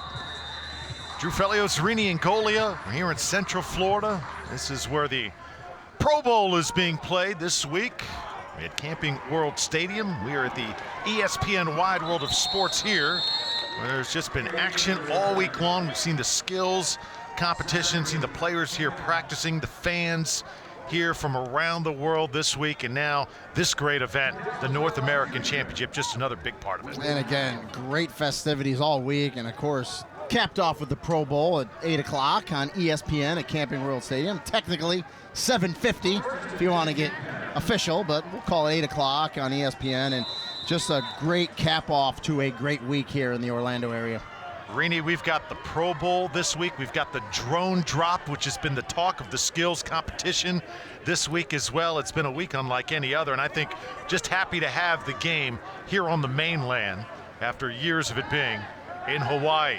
And this is Jonathan Senecal back in the game. He's got the short dump off. And Rini, you had a chance a couple weeks ago to go to the College Football National Playoff Championship in Tampa, Clemson, Alabama. What kind of an experience was that? I mean, just a unbelievable atmosphere to be able to go to a national championship. I went as a spectator. I wasn't working, and just an unbelievable game, and glad I went. Best game you've ever been to in college? I'd have to say, yeah. Really? Yeah. Jonathan Senecal could be playing college football pretty soon. As good as it gets in Canada at the quarterback position. He's got this one complete. And you see the tackle made by Nick Pickett. And this is going to draw a flag as Carl Chabot reeled another one in. Yeah, he's a tough one, boy. I mean, you put the ball anywhere in there, Chabot, he makes the catch, and looks like he's going to draw a penalty as well. Chabot kind of got bent back Personal that time. foul, face mask, number 6 of the defense. The 15-yard penalty is added on to the end of the run. Automatic, first down. It's on Nick Pickett, defensive back who is Oregon bound. And the one thing for USA here, I mean, you got a pretty comfortable lead, but you don't want to take your foot off the gas. You just got to keep playing every down until this game's over, because believe me, this Canadian team is not going to stop fighting. That's the one thing Steve Samara told us. They will battle and compete till the end. Yep.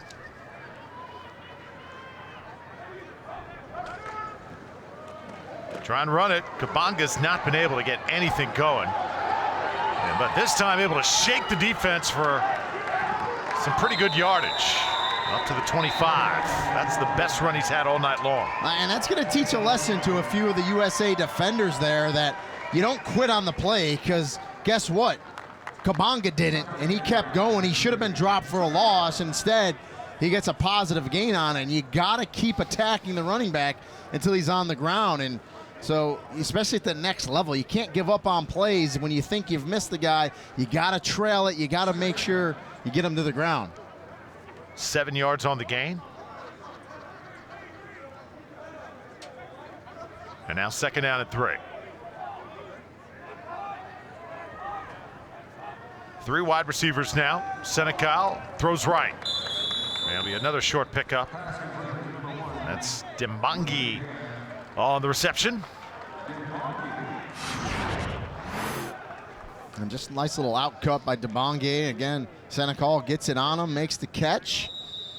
And this is a nice drive by Canada here, trying to answer the opening touchdown in the second half from USA. Short pickup that time, makes it 3rd down and short. And they're going to measure, and they got to bring the chains in from the far side of the field, because those are the official chains. First measurement tonight. Canada took a 3-0 lead from the start, and then the USA went on top 7-3, and they've led ever since. Canada has not gotten in the end zone tonight. We're going to be short here. And let's see if this 4th down coming up here. If you're Canada, I think it's going to be 3rd down coming up. But Canada's not gotten into the end zone. Rini, this USA defense has been really, really tough to penetrate, especially when Canada's got it inside the 20. Yeah, and I mean, the big play, or big series of play was, you know, when Canada hit that long pass to Nurkowski and they got inside the 5, the USA defense was able to step up, keep him out of the end zone, and hold him to a field goal. So it'll be 3rd down and 1. I think this is a great chance if you're Canada. Go play action? Yeah, absolutely. Take a shot down the field? Go 2 for 1, why not? Yeah. Because you know USA is going to be extremely aggressive here. And I agree with you, because I think Coach Samara will go for it on 4th down if they don't get it here. Senecal, now the shotgun again. And he'll hand it to Kabanga, and I don't know if he's going to have a 1st down. You know, they stopped him short, so now 4th here, 27-6, 7 minutes left in the 3rd. I think you go for it here if you're Canada.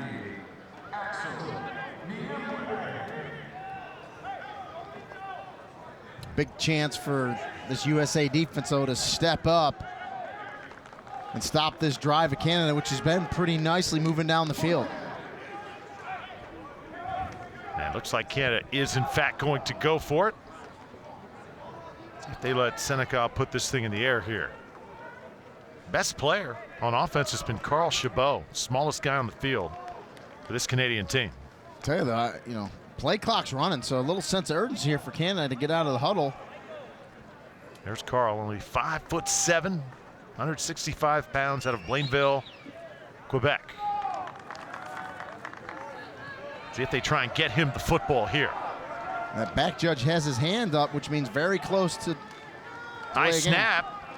And this one is caught inside the 20, and I believe it will be enough for a first down. Yeah, Spencer Nichols, the fullback, makes the catch. And we talked about the smarts of Senecal, the quarterback. He saw the back judge's hand up. They were getting really close to getting a delay game. You saw the urgency there, telling the center, snap it, gets the snap off, throws it, and boy, the big fullback goes down low, bobbles a little bit, but secures it, makes the catch to pick up that first down. Yeah, keep in mind these Canadian players have been adjusting to American rules in only 1 week of prep time for this game here tonight. First down and 10. This time try the jet sweep, and this is Dimbangi. He's got speed on the outside, leaps a defender, and has it inside the 10. Yeah, I thought I saw a hold on the outside. The flag came in a little late, but it looked like the corner for USA was being held, so I think this play is going to back up. And of course, Personal I'm wrong. Foul, face mask, number 1 of the defense. Half the distance to the goal line is added on to the end of the run. Automatic, first down.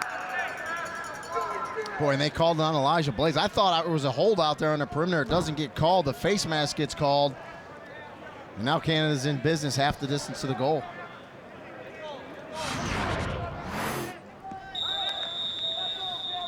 Yeah, and the hold that I thought already happened, and you're going to take a look here at the face mask.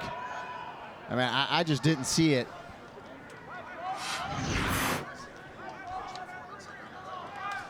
First down and goal now. Inside the 5-yard line for Canada. Senecal unloads it, and falling down is his wide receiver. He could have stayed on his feet. Tommy Neild would have scored easily. Yeah, that little tunnel screen back inside, and you said it would have scored, but slipped down, and second and goal.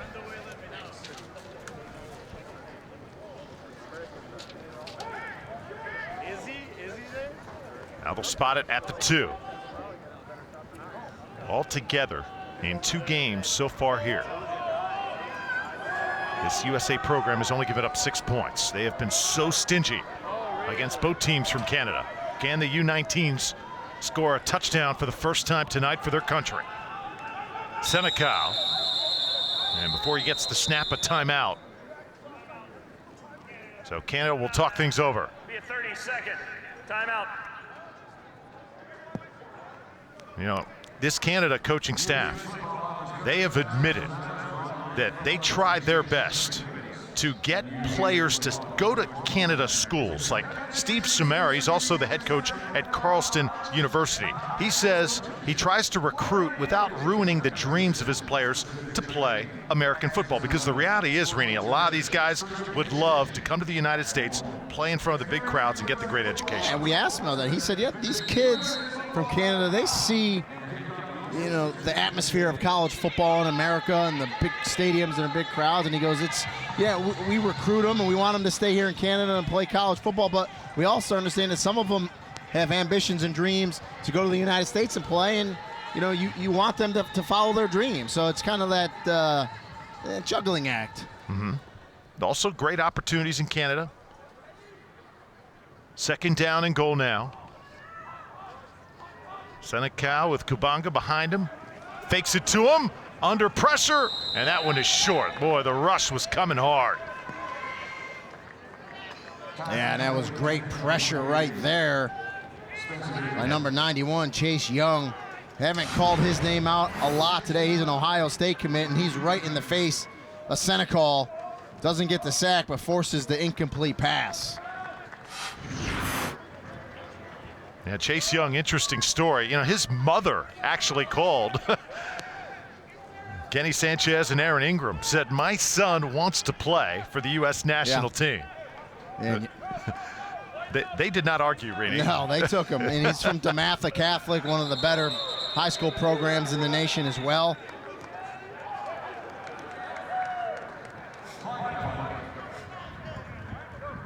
Neutral zone infraction. Number 71 of the defense. Number 71 entered the neutral zone and caused an offensive player to false start. The penalty is half the distance to the goal line. Third down. Yeah, and you saw it right in the middle. If you come into the neutral zone, you can get back, but if your movement forces an offensive player to react to it, the penalty is on you, and that was a very good look at it there and a good application of the rule as well, an explanation by Alex Barranega. But, you know, getting back to Chase Young, I mean, 6'5", 240 pounds. He's got that frame where he's going to get a lot bigger as well as he gets through his college career. I mean, before it's all said and done, he'll be a 280, 290 pound defensive end chasing you down with speed. Third down and goal. U.S. national team tries to hold up here. Senecal on the run over the middle, tipped up in the air and incomplete. A flag does come down, though, right in the middle of the field.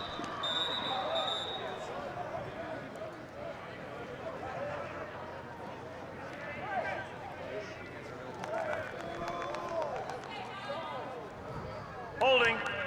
Offense, number 56. The penalty is declined. Fourth down. And now a decision for Steve Samara here. Do you try to take the three or do you go for it? And the hold's going to be right in the middle, right there. Easy call for the umpire standing behind that. Dongray Johnson out of Conference USA throws the flag in. Of course, USA declines it to make it 4th and goal and decision time. Coach Steve Samara, the decision easy for him. Go for it. Jonathan Senecal sends Kumbanga into the slot. And who's got it? USA has got the football right now. They're running the other way. Senecal never saw it. Yeah, some confusion, and it looked like Ted Kabongo. Offense, all players except the center. 5-yard penalty, 4th down. So basically what the official Alex Barranega is telling us is everybody was wrong but the center, because of course he snaps it when he wants to. So everyone moved, the ball wasn't snapped. Ultimately a false start. It's been an interesting series, hasn't it? Yeah, sure has. But a big play here in this ball game with 4 minutes left in the third quarter, especially for Canada. They really need to punch it in here. We'll see if USA can keep them out of the end zone, turn them over on downs. Substitutions, keep an eye on Spencer Nichols, number 48. They like to use him in all sorts of ways for Canada. Kubanga's the running back. And also keep an eye on the slot, Carl Chabot. It's been a force tonight, number 13. Senecal did not have a chance. The rush was coming, and leading it was Ramey Johnson. Yeah, Johnson, a UCLA commit, just puts the pressure on right up the middle. Canada doesn't slide over to pick him up, and he's got a free run at Senecal, and Senecal can't even breathe back there as he gets sacked. After the ball became dead, unsportsmanlike conduct, number 30 of the defense. The half the distance to the goal line penalty is enforced. It'll be 1st and 10 for Team USA. That is number 30's first unsportsmanlike foul of the game.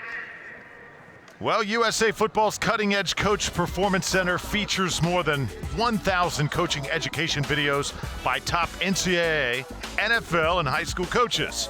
Access USA Football's Coach Performance Center 24/7 and drive into football's premier coaching resource. USAFootball.com. Be sure and visit the website. As we're seeing some of the faces of the future. Ramey Johnson, another linebacker, headed to UCLA. First down for the U.S. national team. This one going to get stopped at the line of scrimmage. 58 there to make the play. Spencer Nichols. Rather, that's Miles Manalo for Team Canada. 91 has also been a force. Evan Gingera has been everywhere up front. And the thing about Gingera as well is his motor. I mean, he tracks plays down. He's going 100% all the time, and usually don't see that out of defensive linemen, but Gingera, nice game tonight.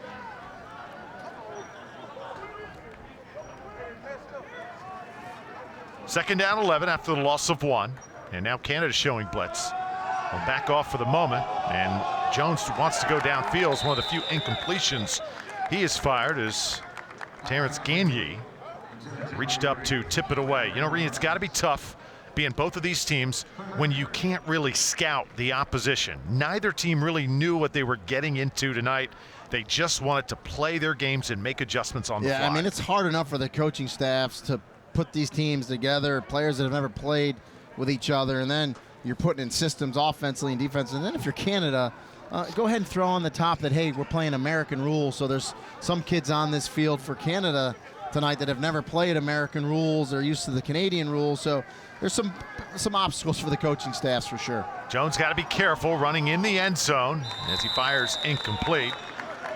He threw it in the territory of Katie Nixon, and it'll be fourth down. And we should say the great play by Ramey Johnson on defense was exceptional, but you got to be careful with the excessive celebration. He got hit with that 15-yard penalty. Unsportsmanlike. It was half the distance, backed his offensive unit up, and you see they're going to have to kick it out from the back of their end zones. It's good to celebrate. You just got to be careful you don't overdo it and hurt your team. USA could not settle in that time, and now David Heaton III getting loose. How about the shoes for Heaton? A little bit different. Those the kicking shoes, you know? Look like old New Balances right there. Standing in his own end zone.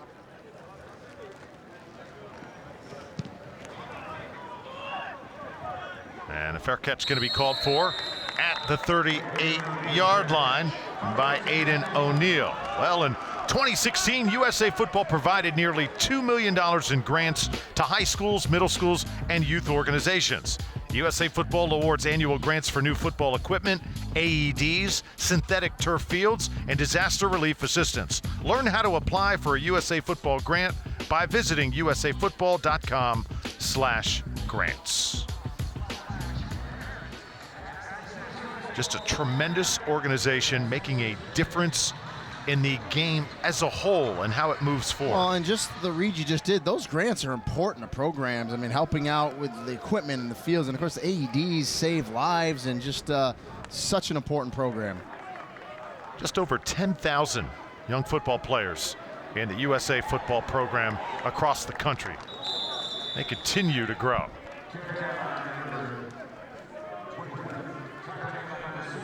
Learned a lot about the organization. Steve Alec in the booth with us tonight from USA Football's helped us throughout the week, and we've just learned so much about this great organization. And I should say it's an honor for both of us to be able to call both these games tonight, and it's an honor and a privilege. It really is.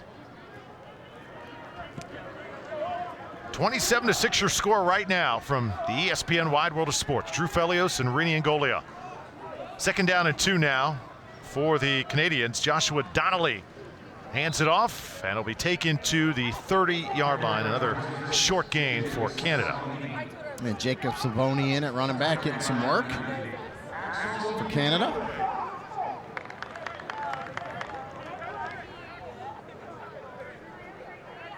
So it'll be third down coming up now. As in the game, Donnelly, the quarterback. It's been Donnelly and Senecal trading series for the Canadians. 0 for 7 on third down for Canada. Donnelly throws it quickly, incomplete. Rini, I got a question for you. We've seen Donnelly, we've seen Senecal as the quarterbacks for Canada. Are you in favor of switching quarterbacks series to series, or would it be better to play one a half and then to play the other another half just to get a little bit of rhythm, because it's a little bit off there? I don't like the switching. When I call college football games in a year, during the year, I think it's tough for quarterbacks. Is there some coaches that like that switch, and it's hard to get into a rhythm. In a game like this, in an international game, you want to play both guys, and I understand what you're saying. Maybe give one a half and one not, but it's really a coach's decision and feeling out the players and what's best for them. But I do agree, it is tough, especially in that quarterback position, to get into a rhythm.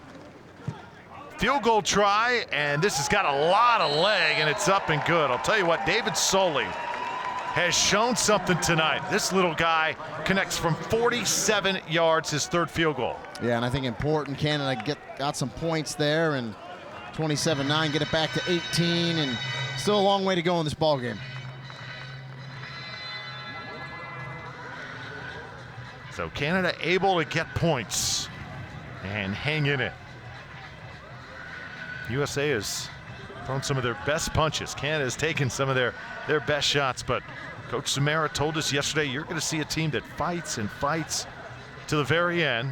Got a tremendous football spirit, and they've definitely shown that here tonight. It is cold here in Central Florida. It's one of the rare cold weekends that we have had this entire winter season. Cold for us. Yes. I mean, if you're Canadian, right, you're probably like, it feels summery to me. So it's all relative. Cannot really complain, as it's in the mid-50s here tonight. Seen some light rain. Ball taken from the 10-yard line now. USA trying to set up a return. Jalen Rager taken down shy of the 35-yard line. We'll see if that Canada defense now can step up and get the ball back for their offense. Haven't really been able to slow down USA too much tonight.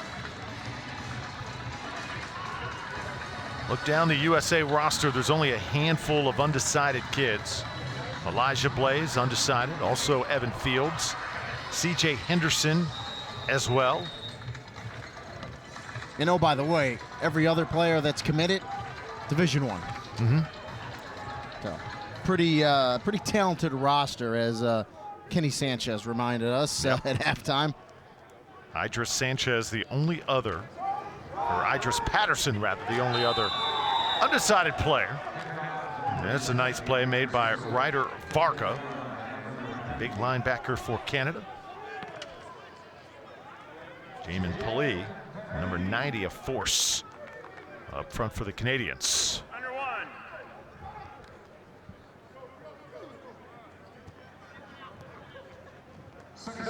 So Lindell Stone back at quarterback, the Virginia recruit for the U.S. national team. It's been Stone, 18, and Jones, number 17, under center tonight for USA. Take the handoff here, take it forward, and pick up about 3. And that was the zone read play that we saw Mac Jones score the touchdown on earlier in this game, and run it right there with Lindell Stone. 127 yards passing, a touchdown as well, as the third quarter winds down here on Championship Field at the ESPN Wide World of Sports. We head to the fourth quarter. The U.S. national team and Team Canada in the North American Championships. Right now, USA leading 27-6.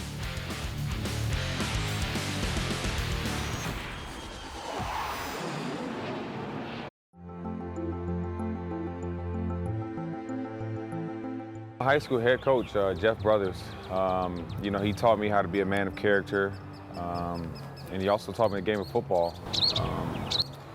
You know, I saw him, and he's also my algebra teacher that cut me no slack, even though I was an athlete. So it's one thing he taught me, there's no shortcuts in life. And so I hold on to that and, you know, stay with it every day.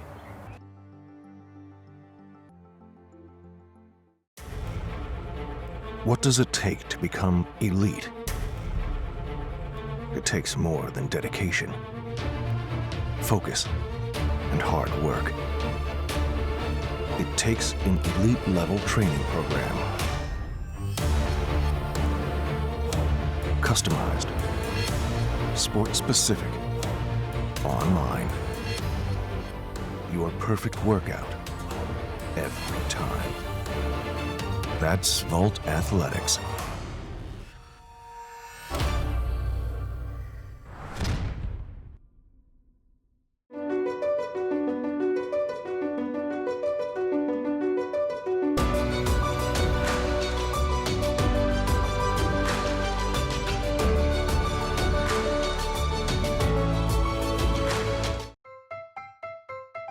My favorite thing about flag football is having fun. I just love coaching kids' confidence. Flag football is my favorite sport because I can learn how to do all these really cool things. Equal opportunity for all the kids to participate no matter what their skill level is. I enjoy working with my teammates and being able to make awesome plays and get touchdowns. Every player should have a sense of what it's like to score a touchdown, throw a pass, get an interception. And NFL flag affords you that.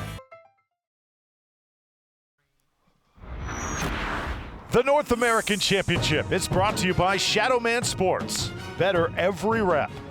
Physio Control, the exclusive AED provider of USA Football. Seed Sports, the official uniform provider of the U.S. national team. And USA Football Parent Center. Visit usafootball.com/parent and get your free USA Football Parent Guide today.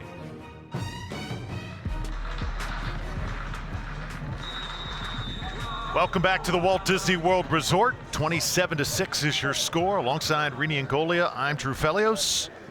The U.S. national team with the football from the 37-yard line.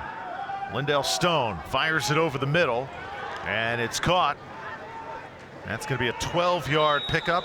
And Alexander Marshall, the big wide receiver headed to Florida State, made the grab. Yeah, looks like a tight end, but he's listed as a wide receiver, and you see him make that catch in traffic and pick up the first down. And talked about Canada. I believe they're 0-8 on third down conversions tonight, but right there, USA gets a third down conversion of their own, and that's really been a big difference in the game. You see the big receiver just sit up underneath, takes a big hit, but is able to hold on as the Canadian team trying to rip that ball out, and you can't really, they're kind of hitting him while he's up, and that's why he took a little exception to that, and did Marshall talking to the officials after the play. Now run it right up the gut. Look out, DeAndre Swift. Nearly busted that one free. Took it to the 34-yard line. Yeah, big, quick hitter, big run by Swift. Good blocking up front by the USA offensive line, and a nice inside handoff. Good explosion by Swift. Great hole, and a big pickup for USA. U.S. national team awfully good. You know, it seems like Swift, too. He's got a gear that you don't really account for. You think he's just kind of more of a possession running back. He's got some burst. And you see that thickness, the lower body, and that's what you love about running backs, and makes you powerful and quick, and Swift has it. Here he is again, little stutter step that time. And he's got it to the 30-yard line.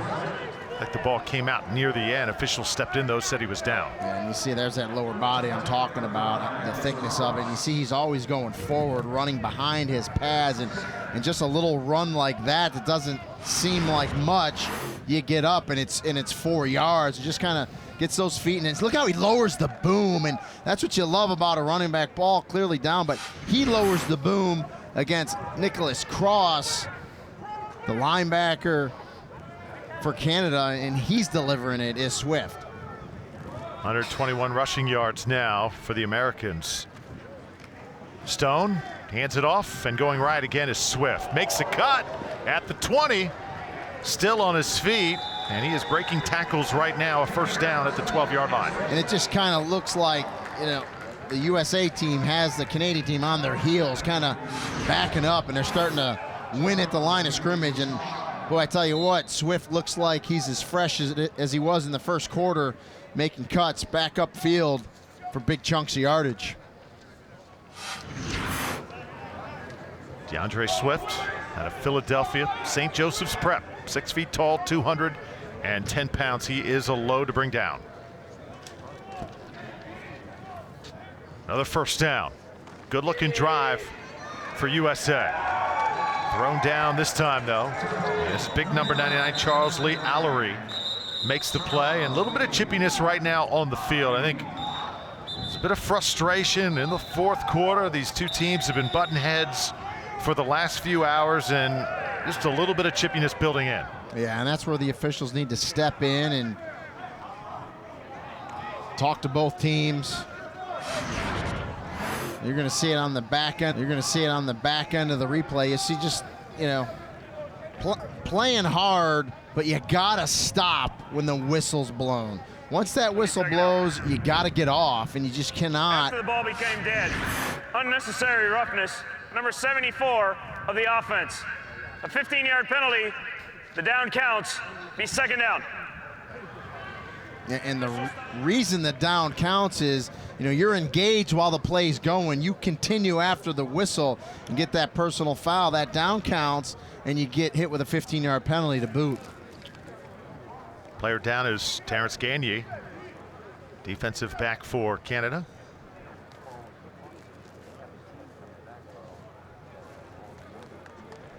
So Gagne right now being looked at, and while they're taking a look, we'll step aside. 27-9, just under 10 minutes to play here at Walt Disney World. Going to go ahead and stay with action as Gagne is back up. No, we thought he was going to stay down for a few more seconds. He popped back up, so we'll stay with the action. And no sense leaving just yet.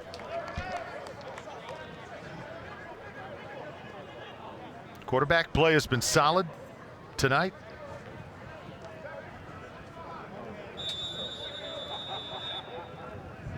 You see big Marquise Hayes got caught with that penalty. He's committed to Oklahoma, going to play for Bob Stoops. Second down now, 26 yards to go. They got a long way here. Stepping up though is Stone, and tries to get it away as he was nearly past the line of scrimmage. They tried to dump it off to his back. DeAndre Swift, but a nice job by the Canadian defender. Get a hand in there, I believe, to deflect this thing as Stone steps up. And yeah, just a finger on it. Nice job. And that was Nicholas Cross. And talking to Coach Samara about Cross, he said, the first thing he said about him was he's got Division I talent, thinking that Cross can play at a big-time program here in the United States. Yeah, Cross, definitely somebody the Canadian coaching staff thinks very highly of. Third down. Stone gonna let it fly towards the end zone. Incomplete, but a flag gonna come in. The ball was intended for Johnny Johnson. He was double covered that time. And the ball looked like it got through there. It looked like Johnson had a chance to make that catch, and we'll see what this call is. It doesn't look like pass interference. We'll see if they're going to call targeting here. We'll get the official word from Alex Baranega. Pass interference, defense, number 20. 15-yard penalty from the previous spot, automatic, first down. And I've been wrong all night, so I should just shut up and watch. I didn't think it was pass interference, but that's the call that was made. Well, let's take a look, see if there was in fact a targeting attempt, because that's the one thing that can be reviewed after a play, and clearly that was not the intention. Yeah, clearly not, and you saw the right hand on the receiver, and that's what the back judge called, and can't really argue with that. Kind of turned the receiver off the route, so got to agree with that call, and it's a first down for USA. Now spot at the 13. Stone going to be corralled in the backfield once again. Credit Canada and Charles Lee Allery.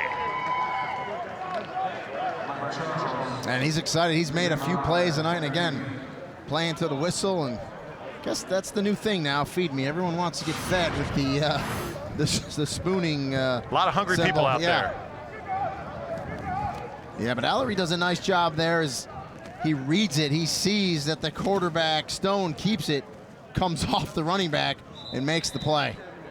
And he's excited about it. And you're wondering, all the celebration whenever you're trailing like this Canadian team is, and still, even though it's 27-9, that's the passion that these Canadian players bring to the field. They're not looking at the scoreboard. They're just playing it play to play. They're giving 100% every time.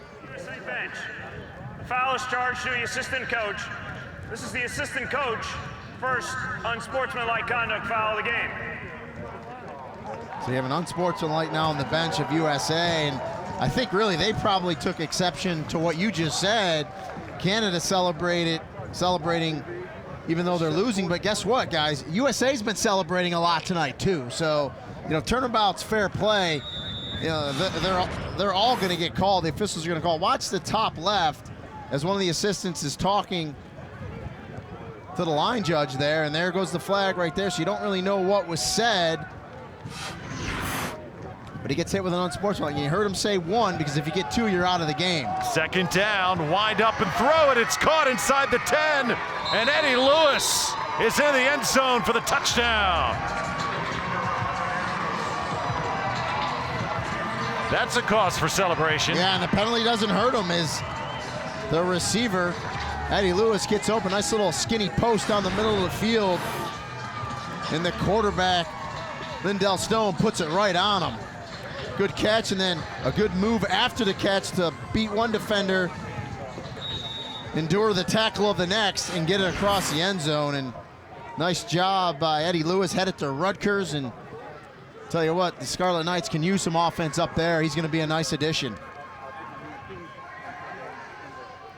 9 plays, 65 yards, and Dejas's extra point is blocked. And now Canada tries to return it. Thomas Landry is going to head down the sidelines. Nobody's even chasing him. Yeah, and this is good for 2 points, and I don't know why USA didn't go after him. Another bizarre turn in this game. Add 2 to Canada. Got flags all over the field as well. And remember, you can return a block kick for 2 points. If it stands.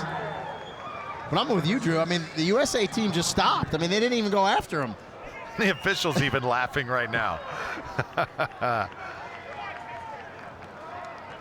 Lots of twists and turns that we have seen. Canada just soaking in every moment. Yeah, they might be losing, but they're having a good time. They're having a great time. Celebrating, so. Thomas Landry doing the honors that time. Personal foul, face mask, number 86 of Team USA. The 2-point try is good for Canada. The 15-yard penalty is assessed on the kickoff.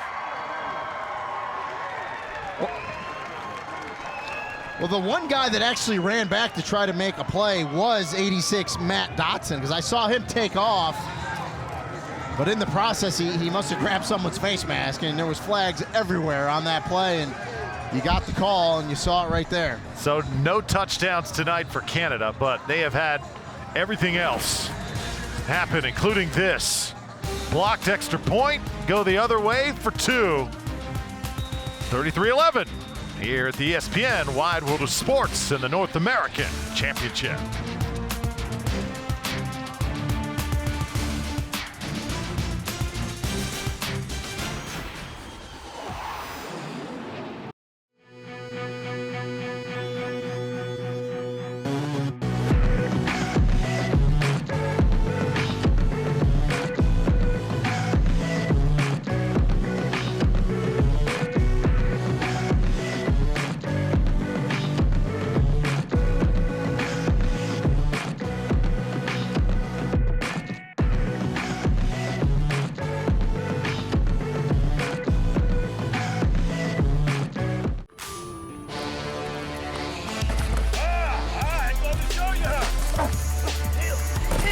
Good job.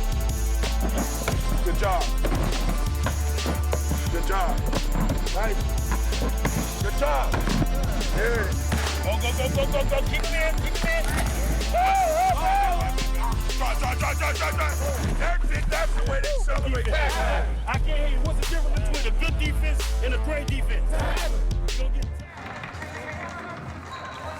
33-11, more points for Canada just before the break. And just under 8 minutes to play in this game. Still a 22-point ball game, but Canada right now will take points any way they can get them as Zendejas gets set to kick it off once again. It's a very short kick. And falling on and loose. The U.S. national team able to recover it at the 40-yard line.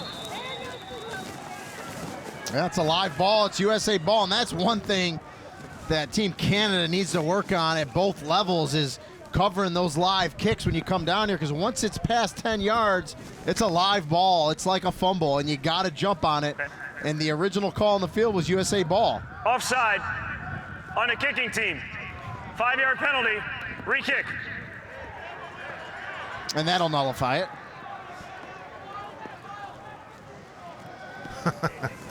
And very disappointed is Kerry Vincent Jr.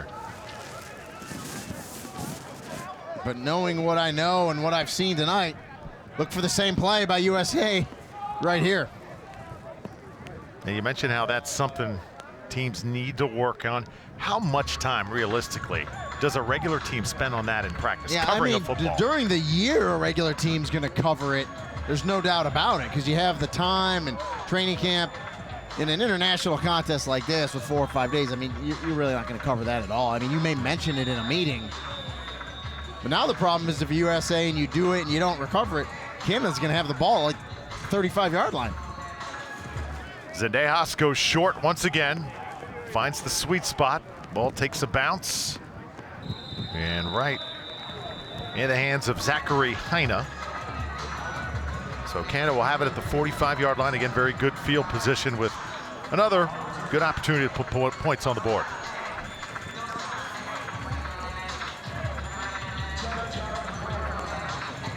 And let's hope both teams play this last 7 minutes and 43 seconds out hard and forget that chippiness we saw a little bit and show good sportsmanship. U.S. national team having a good time on the sidelines. They feel right now they've got this game in hand. Jonathan Senecal back on the field at quarterback for Canada. Senecal winds up, tosses to the 40-yard line. That'll be a 5-yard pickup. Ramey Johnson made the stop.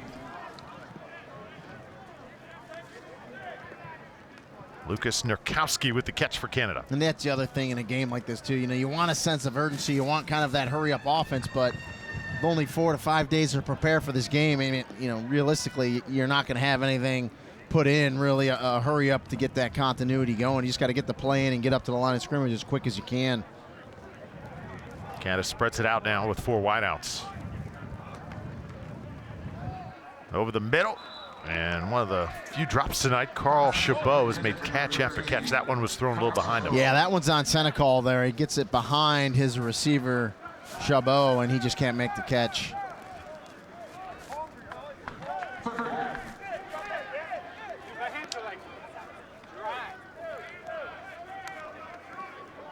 It's 3rd down and 5. Under 7 minutes to play here on Championship Field. United States dominant in the U18 North American Championship, winning that one 26-0, and leading by 22 here in the Under-19 play. Senecal tosses. This one is caught. Carl Chabot, nicely done at the 33.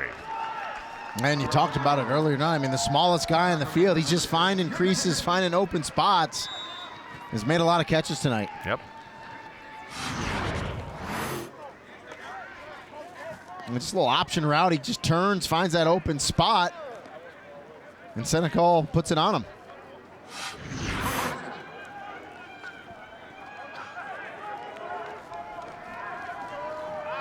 That's a 1st down for Canada. Thomas Trottier is the running back wearing number 22. Senecal drops back and more flags come down. And again, that is the movement adjustment that Canada has had to make. Full start. Offense, number 22. 5-yard penalty. 1st down. And that's something, Reed, that at the practices this week, when we talk to these head coaches, especially Steve Samara of Canada, that was their biggest concern, making that adjustment to the pre-snap movement, the difference in American football to the Canadian game. You know, the penalty right there on Trottier. And again, in Canada, that's legal. They're allowed to move like that before the snap. And again, these kids grew up with those rules, and now, you know, in a 5-day window, you're trying to tell them you can't do it, and sometimes it's hard for them. Completely understandable. Senecal hits his man over the middle. Chabot, another catch And thrown down at the 25-yard line by Nick Bickett. They just love the grittiness of Chabot. I mean, he's out there fighting tooth and nail, and tell you what, he runs nice routes. He gets open, and when Senecal puts it around him, he makes the catch. Smallest guy on the field making the biggest difference. He's making a case to be named MVP at the end of the game.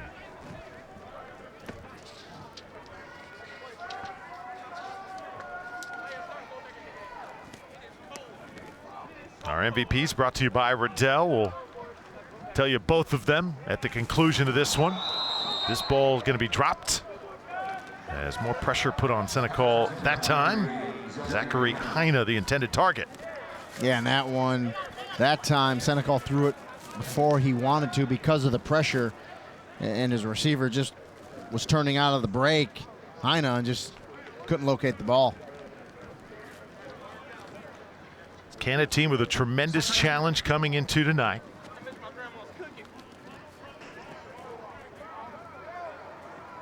Done a good job holding their own.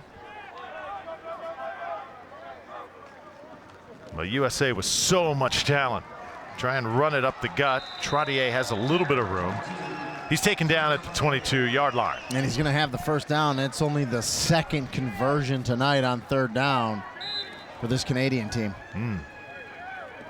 So still no touchdowns on the board for Canada. That's got to be the one thing that you know they want to do before they get out of here. Score a touchdown against this U.S. national team. And we talked about it. You know, a lot of this Canadian team, they're younger players. Senecal, again, only 17 years of age. So they'll be on this U19 team for a few years. Trottier fires far side, and it's incomplete. Lucas Nurkowski was on his knees there. And really on his back was Kerry Vincent Jr. Vincent Jr. is going to be a player in Baton Rouge. LSU is going to love this kid. Yeah, LSU always has dynamic defense, especially in the back end, those corner positions, and, you know, great get in Kerry Vincent Jr. You're right, Rini. Looking at the size of this guy, I mean, looks like he could play defensive end. He's going to line up at defensive back. They are getting bigger and bigger. And you have to have those corners bigger because the receivers are getting bigger and they can run. So you got to be able to match up. Senecal's going to keep it. And running sideways against this defense is not going to get you anywhere. Josh Clark, the Ole Miss recruit, able to run him down. And you see the speed there. And you also saw cornerback Bandy come up as well. A Miami commit. Lindell Stone staying loose. United States and Canada featured tonight. Both teams soaking in their national anthem before this contest in the North American Championship. An emotional moment before the game. A lot of parents have come here from both squads. Canada sent 150 families to Central Florida. This is intercepted as he tried to throw it to the middle of the field, and Malik Herring able to come up with it for the U.S. A flag did come down late, and we're going to have another celebration penalty if he doesn't be careful. Yeah, and Senecal has to learn you can't throw the ball back into the middle of the field. Nothing but problems there, especially with a speedy defense, and we'll see what this flag is once again.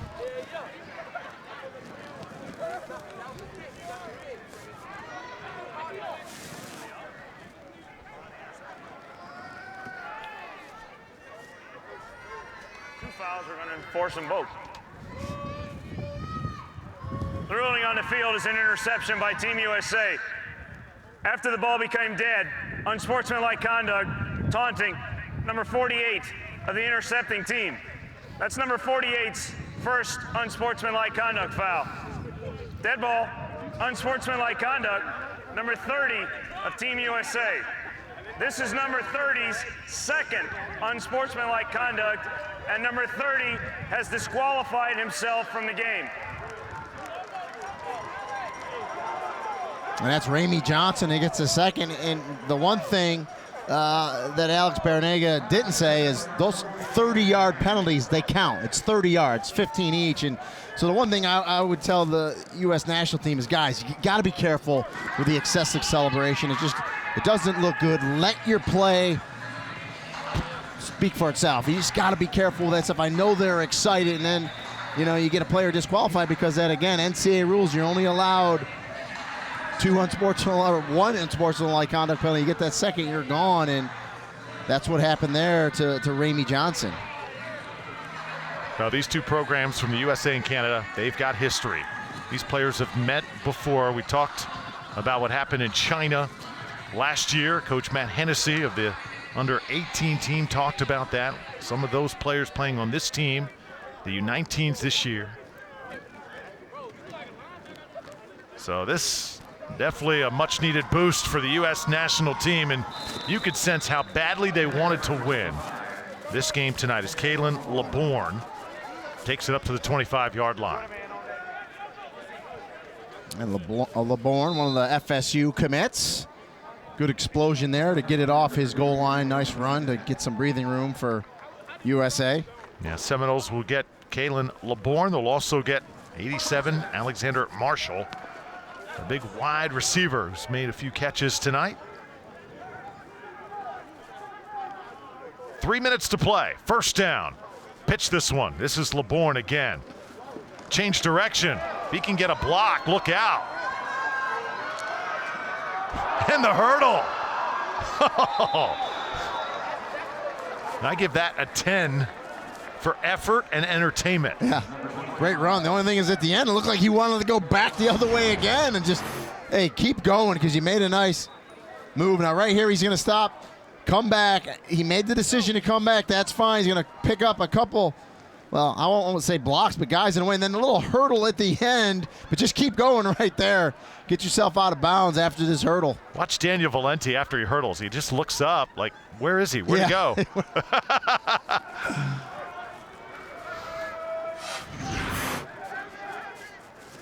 And the best part of that run is he stayed in bounds, kept the clock moving. Back to throw now. Pump fake, Stone lets it go. And incomplete. Trying to hit his man downfield. Randall Grimes had a couple defenders on him. Yeah, Valenti there again to break up that play, and however, another flag. Legal use of hands. Hands to the face. Number 77 offense. 15-yard penalty. First down. Idris Patterson. Flag that time. Rini, when you were a running back, did you ever try and hurdle a defender, and would you recommend it to young running backs? So I wasn't a hurdler, and it seems to work, but I was old school where I always jumped over the top when you're at the goal line or you had a 4th and 1, and that's kind of gone. You don't see that anymore, the old Walter Payton jumping over the top, and I love to do that. So hurdling, I wasn't much of a hurdler. Would think it's kind of a dangerous play too. Well, if you get caught, you're going to go backwards in a hurry. Sure. I'm not going to tell, though, Mr. LeBourne that, because right now he is doing his thing on the field. Takes it all the way to midfield. Stopped there by Daniel Valenti. Yeah, he didn't get a lot of carries early. He was making up for it here at the end of the game, and he'll tap himself out there. Take a little rest after a couple nice runs late in this game. So LeBourne showing what he can do. It's been a big night for this U.S. national team. Look at the size they have across the board, offensively and defensively. Yeah. I mean, this game, no surprise. Man, let's give credit to the offensive line of USA. They've done a nice job protecting their quarterbacks and opening holes for their running backs. It's been a great team effort tonight. DeAndre Swift. I have a feeling this guy could be our MVP at the end of the game. Some of the plays he made in the first half really changed things. Yeah, and not only running the ball, I mean, made some catches as well. Kept some drives alive. We saw that nice play on the screen pass, and very active tonight.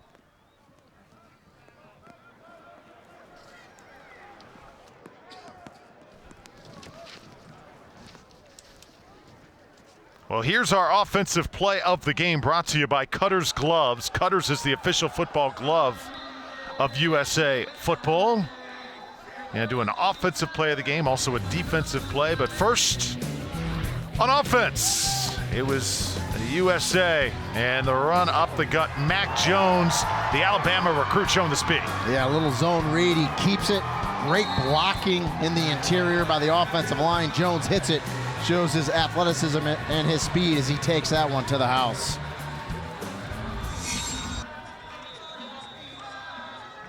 And as the U.S. national team celebrates on the sidelines, why not?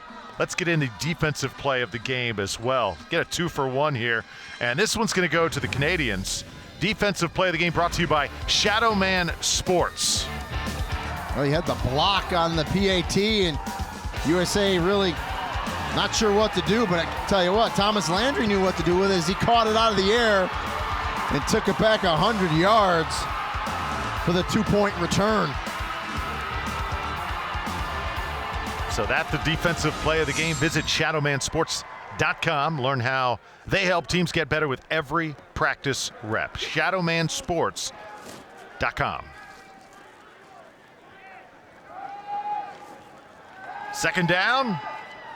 U.S. national team still firing. This one intended for Nixon, Katie Nixon.